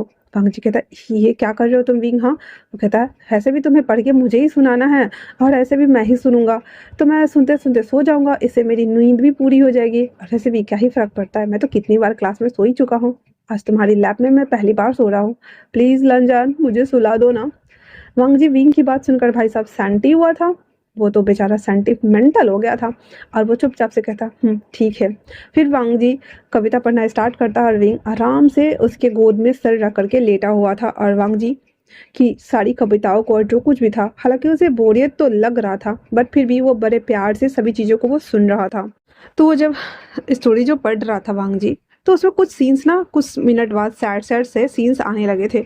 विंग जो अभी सोया नहीं था, वो अचानक से उसकी तरफ देखते हुए कहता, वांग जी ये क्या पढ़ रहे हो तुम? हाँ, इसमें सिर्फ सैड सैड स्टोरियाँ जी आ रही है, क्या इसमें फनी और रोमांटिक स्टोरी नहीं है? तो वांग जी कहता है, नहीं, ये एक सैड स्टोरी लव पे बेस्ड एक बुक है जिसमें सिर्फ और सिर्फ सैड स्टोरी और सैड एंडिंग ही मिलेगी। इस बुक का नाम ही है I don't love any more. तो इस पे विंग कहता है, ओह अच्छा ऐसा क्या, पर हाँ नेक्स्ट टाइम तुम एक अच्छी और शानदार धमाकेदार लव स्टोरी वाली बुक लेके आना जिसमें रोमांस सीन भर भर के हो, समझे ना तुम? वांग जी कहता है, ठीक है, नेक्स्ट टाइम मैं ऐसी ही कोई स्टोरी वाली बुक लेके आऊंगा। उसके बाद विंग जब जैसे उठने को होता है ना, तो ऐसा होता है ना कि सर झुके रहते हैं तो अचानक से दो सरों में टक्कर हो जाती है, लाइक वैसे ही विंग और वांग जी के सरों में ना टक्कर हो जाती है। और इस समय इस मोमेंट पे वांग जी और विंग एक दूसरे को देख रहे होते हैं, एक दूसरे की आंखों में खोए होते हैं। वांग जी जिसके अंदर न जाने कब से उसके छुपे हुए अरमान थे जो कि बाहर आने के लिए बेताब हो रहे थे, वो सब कुछ कर गुजरने को तैयार था। वो धीरे धीरे करके विंग की तरफ बढ़ रहा था। विंग की दिल की धड़कन बढ़ी हुई थी, तो उसके हाथ उसके पैंट के ऊपर कसते जा रहे थे। वांग जी और विंग बस 1 इंच का फासला था, तभी अचानक से विंग अपने लिप्स और वांग जी के लिप्स के आगे हाथ रख देता है। पर फिर भी इसी on the spot moment Wang ji Wing के लिप्स को कि उसके हाथ के बीचों बीच जहाँ पे लिप्स होते हैं वहां पे वो टच कर चुका था। हालांकि बीच में विंग के हाथों की दीवार बनी हुई थी, पर किस हो जाता है और विंग फिर अचानक से उतर जाता है, कहता आई थिंक हमें अब घर चलना चाहिए वांग जी, वैसे भी हाँ देखो ना शाम होने वाली है, हमें चलना चाहिए है ना, इससे पहले कि अंधेरा हो जाए। और इतना बोल करके वो अपने जो ऑकवर्ड एक्सप्रेशन थे ना वो उसे छुपा रहा होता है, वो इधर इधर अपने फेस को कर रहा होता है और वांग जी मायूस सा सैड सा फेस बना करके विंग को देख रहा था, मानो कहना चाह रहे हो, क्या विंग तुम्हें मेरा किस करना पसंद नहीं आ रहा? क्या तुम्हारे दिल में भी वैसे ही तितलियां नहीं उड़ती है जो मेरे दिल में उड़ रही है? हाँ बोलो ना। वो बहुत सारे सवालों से वापस से घिरा हुआ विंग को देखे जा रहा होता है, जहाँ पे विंग पूरा का पूरा ऑकवर्ड सिचुएशन में फंसा हुआ था और वो उसके लिप्स कांप रहे थे, उसकी हाथ और जो पैर थे वो सीख कर रहे थे। विंग को अब और बर्दाश्त हो नहीं रहा था, इसलिए कहता मैं चाहता हूँ वांग जी, और इतना बोल करके विंग वहां से अपने घर के लिए चला जाता है। विंग को जाता हुआ देख करके वांग जी जो कि मायूसियत भरी निगाहों से उसे जाते हुए बस देख रहा था, वो भी उसके पीछे पीछे हो लेता है और दोनों अपने अपने डेस्टिनेशन अपने होम के लिए निकल जाते हैं। रात को वांग जी सारा काम कर चुकने के बाद विंग को मैसेज करता है, विंग क्या कर रहे हो? विंग उस मैसेज को सीन तो करता है पर रिप्लाई नहीं करता। वांग जी जब देखता है कि विंग ने मैसेज सीन किया रिप्लाई नहीं किया, वो आगे लिखता है, क्या तुम अपसेट हो? मैंने कुछ किया है क्या? मुझसे कोई गलती हुई है? पर विंग उस मैसेज को भी सीन कर रहा होता है और रिप्लाई नहीं कर रहा होता है। वांग जी समझ पा रहा था कि विंग का मूड बिल्कुल भी सही नहीं है, वो उसे अवॉइड कर रहा है, सीन करने के बावजूद भी वो मैसेज का रिप्लाई नहीं दे रहा है। वांग जी लगभग 1 घंटा तक विंग के मैसेज आने का वेट करता है, पर जब विंग का मैसेज नहीं आता है तो हार मानकर वांग जी भी अपनी नींद की गहराई में उतर जाता है। अगले दिन सुबह कॉलेज में विंग जो कि पहले ही आ चुका था, वांग जी जब कॉलेज आता है तो वो विंग को ढूंढता है। जब वो देखता है कि वो अपने ग्रुप मेंबर्स के साथ में है तो उसके पास जाता है, कहता है मुझे तुमसे कुछ बात करनी है विंग। विंग कहता है ऐसी क्या बात है कि तुम्हें मुझसे करनी है, बोलो। इस पे वांग जी कहता है विंग से, क्या यहाँ करना जरूरी है? वांग जी की बात सुनकर विंग कहता है, हाँ क्यों नहीं, सारे यहाँ मेरे फ्रेंड्स ही है, बोलो। विंग कहता है तो वांग जी उसे कहता, ठीक है फिर मुझे बताओ, कल रात को जब मैं मैसेज कर रहा था तो तुम सीन करके छोड़ रहे थे, तुमने रिप्लाई क्यों नहीं दिया? हाँ। विंग पहले तो वांग जी को देखता है, फिर अपने आगे पीछे सारे फ्रेंड्स को देखता है, इवन म्याक को भी वो देखता है और कहता है वो एक्चुअली वे कल रात को ना मेरे फ़ोन की हाँ चार्जिंग ख़त्म हो गई थी, तो मैं देख नहीं पाया था, बस आई मीन मैं दे नहीं पाया था, इसीलिए दैट्स वाई मैं रिप्लाई नहीं कर पाया वांग जी। वांग जी कहता है, पर तुम सीन कर रहे थे विंग। विंग कहता है, हाँ तो मैंने बोला ना कि लगभग 1% ही चार्जिंग थी, तो मैं कैसे रिप्लाई करता, अगर मैं रिप्लाई देता तो फ़ोन स्विच ऑफ हो जाता ना ऑलमोस्ट। तो मैं तुम्हारे मैसेज को बस देख रहा था कि तुम क्या क्या लिख रहे हो, फिर तुम्हारे मैसेज को देखने के बाद मैं उसे चार्जिंग पे लगा के सो गया था। अब विंग को जो कि ये हैंडल नहीं हो रहा था, इसलिए वो वांग जी से कहता है, वांग जी वैसे भी तुम्हारे क्लास का टाइम हो गया, तो तुम अपनी क्लास को जाओ, ठीक है, हम बाद में मिलते हैं कैंटीन में, ओके ना? वांग जी देखता है कि हाँ भाई उसके सारे फ्रेंड उसी को देख रहे हैं और विंग भी थोड़ा अजीब बिहेव कर रहा था, इसलिए कहता है ठीक है मैं जाता हूँ। इतना बोल करके वांग जी अपनी क्लास की तरफ चल देता है। वहीं विंग वापस से आकर के अपने दोस्तों से बात करना स्टार्ट कर देता है और फिर अचानक से विंग बोलता है, आई थिंक से मुझे ना अब ये सब यहीं पे ख़त्म कर देना चाहिए, मुझे बिल्कुल भी अच्छा नहीं लग रहा है उसके साथ ऐसा ट्रीट करते हुए, मतलब कि मुझे अजीब सा फील होता है। तो विंग जाओ अपनी नाक घुसाते हुए उसे मुंह करते हुए कहता, ओ क्यों इतनी जल्दी हार मान गए, वैसे भी तुम तो खुद को किंग समझ रहे थे ना कि मैं तो कुछ भी कर सकता हूँ, मैं कैसे भी कर सकता हूँ, मैं ही जीतूंगा, ब्ला ब्ला ब्ला ब्ला दिस टाइप। तो अब क्या हुआ? हाँ इतने में तुम्हारे फटके हाथ में आ गए, इतनी जल्दी तुमने हार मान लिया, बोलो बडी। और इतना बोल करके वो उसे बोल रहा होता है। विंग जो कि दुविधा में फंसा हुआ था, हालांकि वो इस सब से बैक होना चाहता था, वो वांग जी के इमोशन के साथ खेलना नहीं चाहता था, लेकिन अब वो पूरी तरीके से धर्म संकट में फंस चुका था। अब वो क्या ही कर सकता था। के बाद ये लोग भी क्लास लेने के लिए चले जाते हैं। अब लगभग ऐसे दिन बीत रहा होता है और लिटरली विंग और वांग जी साथ में तो रह रहे थे, पर विंग ना अब थोड़ा-थोड़ा ना वांग जी से कटा-कटा रहने लगा था। उस पे ध्यान वो नहीं देता था, मतलब कि वो अपने मन में उसने ठान लिया था कि वो वांग जी से अब थोड़ा-सा दूरी मेंटेन करेगा और उसे इस तरीके से उसकी भावनाओं के साथ नहीं खेलेगा। उन दोनों को लेकर के ना कॉलेज में अफ़वाह भी फैल गई हुई थी कि ये दोनों कपल्स हैं, जो जिस वज़ह से म्यामा तो अलग ही जल भुनकर राख हो रही थी। ऐसे करके ना लगभग ऐसे कुछ 4 या 5 दिन बीते होंगे। आज वांग जी जब कॉलेज से अपना क्लास अटेंड करके बाहर आता है तो देखता है कि वहाँ पे विंग नहीं है। हमेशा एज़ यूजुअली विंग उसका वेट करता था, लेकिन वहाँ पे विंग नहीं था। वो सैड फेस बना लेता है क्योंकि उसे लग रहा था कि वो आएगा तो वो उससे बातें करेगा, क्योंकि नॉर्मली देखा जाए तो विंग उसे अब लिटरली कुछ ज़्यादा ही अवॉइड करने लगा था। मैसेज का रिप्लाई नहीं देता और अगर मिलता तो सही से बात नहीं करता, झूठ बोल देता या बहाना बना करके किसी भी चीज़ का, और उसके सामने से वो निकल जाता था। वो जो वो क्वालिटी टाइम स्पेंड करते थे, वो क्वालिटी टाइम भी अब वो दोनों स्पेंड नहीं कर रहे थे। बातें तक नहीं हो रही थी तो टाइम स्पेंड करने का सवाल ही नहीं हो रहा था। कि वो सोचता है कि वो विंग को ढूँढेगा और उससे बात करेगा, इसलिए वो वापस से कॉलेज में आता है। तभी अचानक से एक प्रोफ़ेसर उसको देख लेते और कहते हैं, ओह! फाइनली एक स्टूडेंट तो मिला मुझे। फिर वो कुछ नोट्स और बुक्स थे उसके हाथ में, वो उसके हाथ में पकड़ाते हुए कहता है, ये लो और टीचर वाले जो रूम है वहाँ ले जा कर के रख दो, मैं बाद में इसे एडजस्ट कर दूँगा, ठीक है ना? तो वांग जी कुछ भी नहीं बोलता और कहता, ओके सर। और इतना बोल करके वो सारे नोट्स और बुक्स ले लेता है और जहाँ पे टीचर्स लोग का केबिन होता है ना, वहाँ पे ले जाके वो रखने के लिए जा रहा होता है। और वांग जी को पता नहीं था कि किस वाले केबिन में रखने हैं। वहाँ पे 2 केबिन बने हुए थे, जिसमें वो दोनों में ही टीचर रहा करते थे। तो वो आगे ना जाकर के पीछे वाले में देखता है, जो कि गेट ना आगे से नहीं लगा था, अंदर से लगा हुआ था। तो वांग जी उसको खोलने का ट्राई करता है तो नहीं खुलता है। फिर वो ट्राई करता है तो नहीं खुलता है। तो वांग जी कहता है, ये तो लॉक भी नहीं है, पर खुल क्यों नहीं रहा है? फिर वो थोड़ा ज़ोर लगाकर जैसे ही गेट ओपन करता है, उसके हाथ में जितने भी नोटबुक थे ना, वो सारे के सारे धड़ाम से नीचे गिर जाते हैं। अचानक से म्या विंग को मारते हुए कहती है, विंग पीछे देखो। वांग जी देख के शॉक था, क्योंकि विंग किसी लड़की को किस कर रहा था। हालांकि वो लड़की म्या ही थी एज अ गर्लफ्रेंड विंग की, और वो उसे किस कर रहा था। और वांग जी एकदम शॉकिंग स्टेज में पहुंचा हुआ था। म्या जब बोलती है विंग को कि पीछे देखो, म्या के कहने के बाद जब विंग पीछे पलट के देखता है तो देखता है कि वांग जी की आंखों में आंसू भरे हुए थे, उसकी एक आंख से आंसू गिर रहे थे।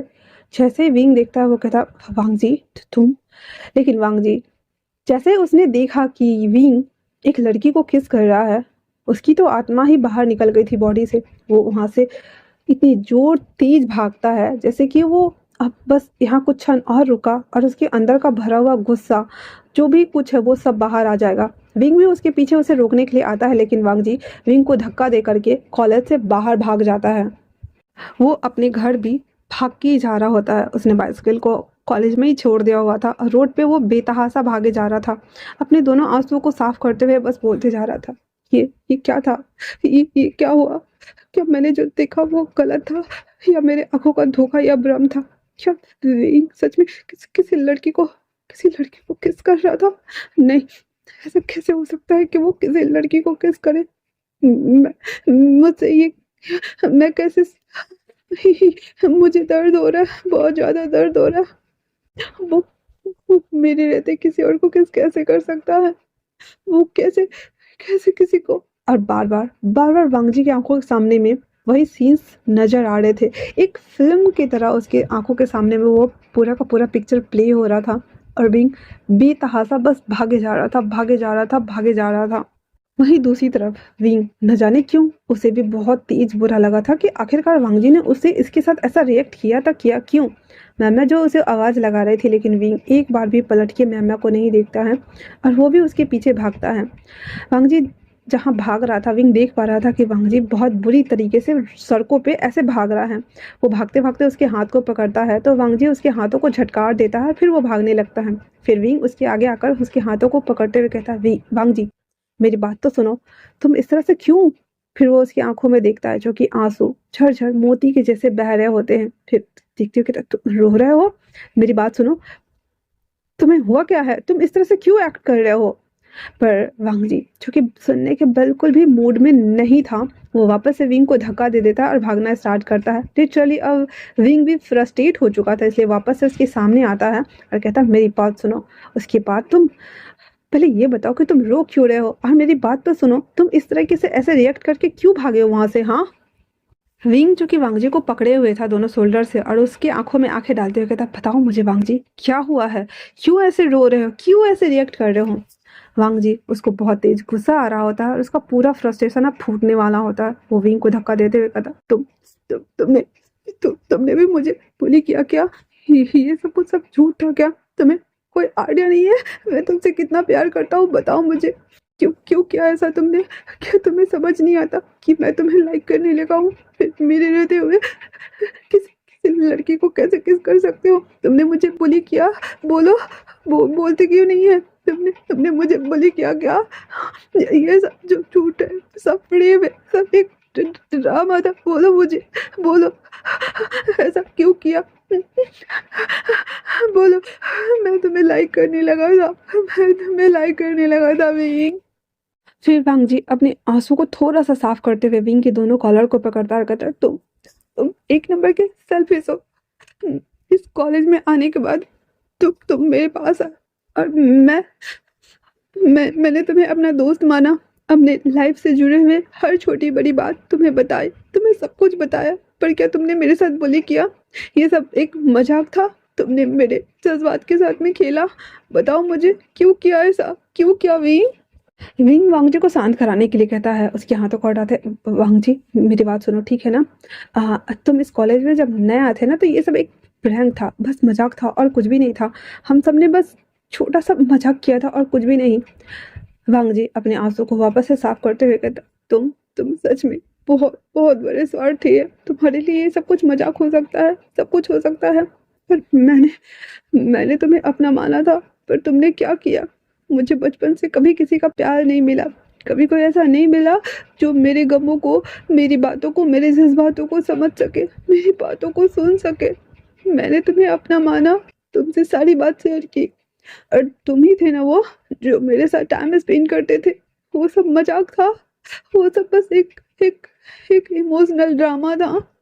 बताओ मुझे, तुम्हें पता है विंग, जब से मेरे मॉम डैड की डेथ हुई है, तब से मुझे कभी किसी ने प्यार नहीं किया। मुझे जो चाहिए होता था वो कभी मुझे नहीं मिला। अंकल, हर कोई अपनी लाइफ में बिजी है और मैं हमेशा अकेले रहा करता था। मुझे लगा कि तुम मेरी बातों को सुनोगे, समझोगे और मेरे साथ हमेशा रहोगे, पर नहीं, ऐसा नहीं था। अब मैं थक गया हूँ और मैं ये दुनिया छोड़ के जाना चाहता हूँ। मुझे जाने दो यहाँ से, मैं मरना चाहता हूँ। मुझे नहीं जीना, मुझे नहीं जीना, मुझे नहीं जीना, मुझे नहीं जीना। मैं मर जाना चाहता हूँ, मैं इस दुनिया से चला जाना चाहता हूँ। वांगजी की ऐसी बहकी बहकी बातें सुन करके विंग बहुत ज्यादा डर गया था और कहता, वांगजी मेरी बात सुनो, ठीक है ना?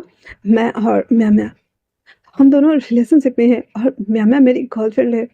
एक्चुअली में जब तुम फर्स्ट डे आए थे ना, तो हम सब ने बस छोटा-सा प्रैंक करने के बारे में सोचा था और तुम बस उसी का पार्ट थे। हाँ, मैं मानता हूँ कि तुम मुझे लाइक करने लगे हो, मैं समझता हूँ इस बात को, पर क्या हम एक फ्रेंड बन के नहीं रह सकते? ये मरने-वरने वाली बातें क्यों कर रहे हो, हाँ?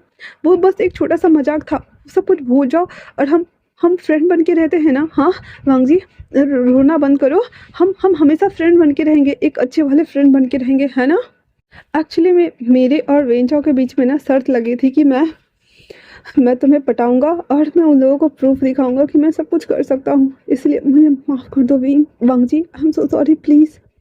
वांग जी जो कि बहुत ज़्यादा रो रहा था, बहुत ज़्यादा, वो कहता, अच्छा तुम्हारे लिए सब कुछ प्रैंक था, सब कुछ, पर मेरे लिए मेरे इमोशन थे, मेरी फीलिंग्स थी, उसका क्या? हाँ?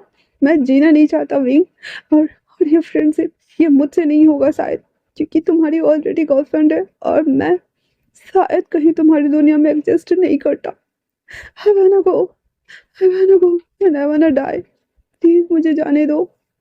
इसकी इतनी बहकी बातें सुनकर के विंग कहता, हे जस्ट रिलैक्स, ओके ना?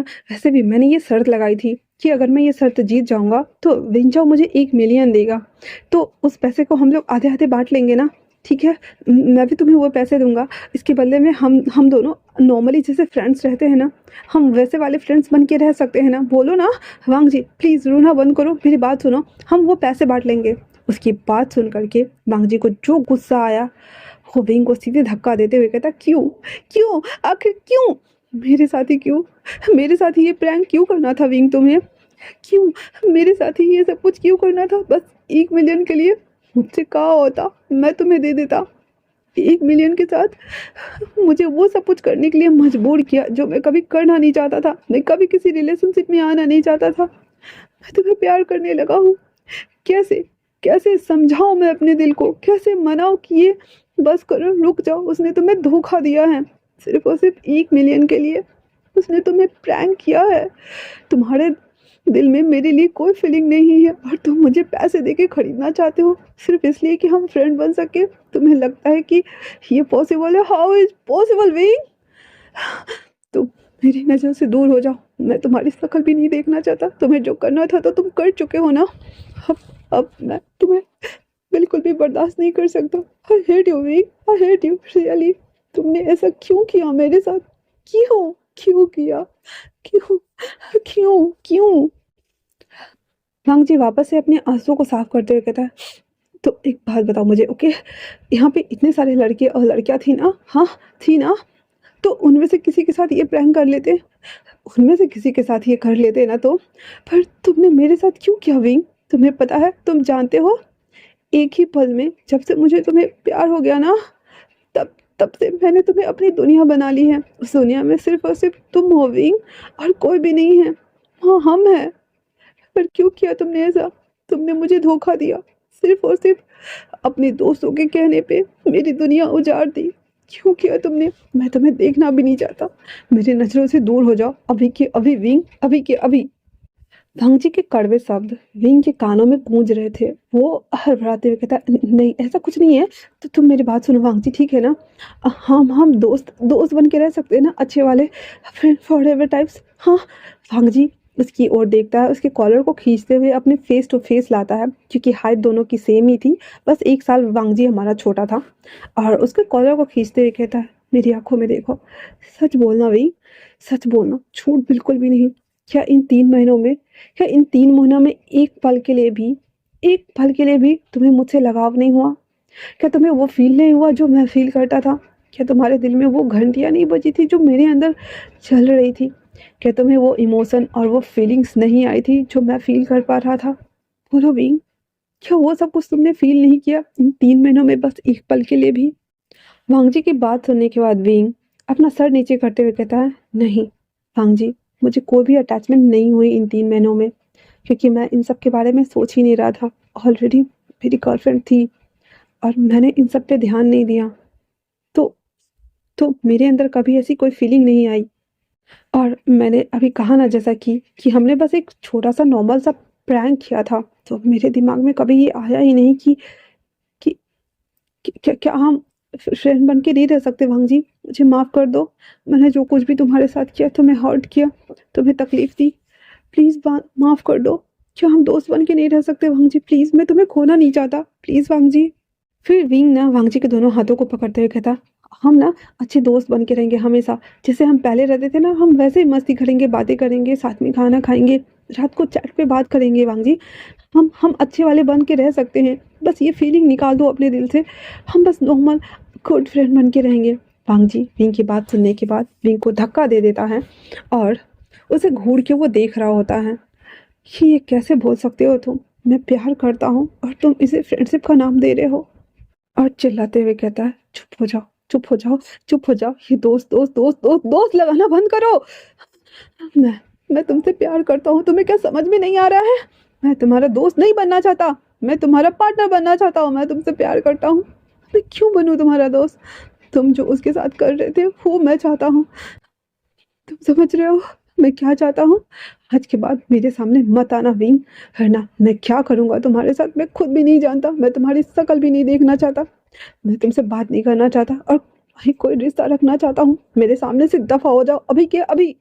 फंगजी जब देखता है कि विंग वहाँ से नहीं जा रहा है, फंगजी खुद अपने आंसू को साफ करते हुए ऐसे अपने आधे शोल्डर से उसे धक्का देते हुए उधर से निकल जाता है और विंग चुपचाप उसकी ओर पलट करके देख रहा होता है कि वांगजी वहाँ से कैसे जा रहा था, रोते रोते एक बेजान बुत बनकर, जो कि लगभग अंदर से मानो खत्म सा ही हो गया हो। वांगजी रोते रोते न जाने कब उसका रास्ता और डेस्टिनी बदल गया, उसे खुद पता नहीं चला। वांगजी एक मेंशन के बाहर खड़ा था। उस मेंशन के बाहर खड़े होकर के उसकी आंखों से आंसू झरझर झरझर झरझर बहे जा रहे थे और वो अपने हाथों से एक चाबी निकालता है जो कि उसी मेंशन के थे और उस मेंशन के डोर में वो लगाकर उस मेंशन को वो खोलना स्टार्ट कर देता है।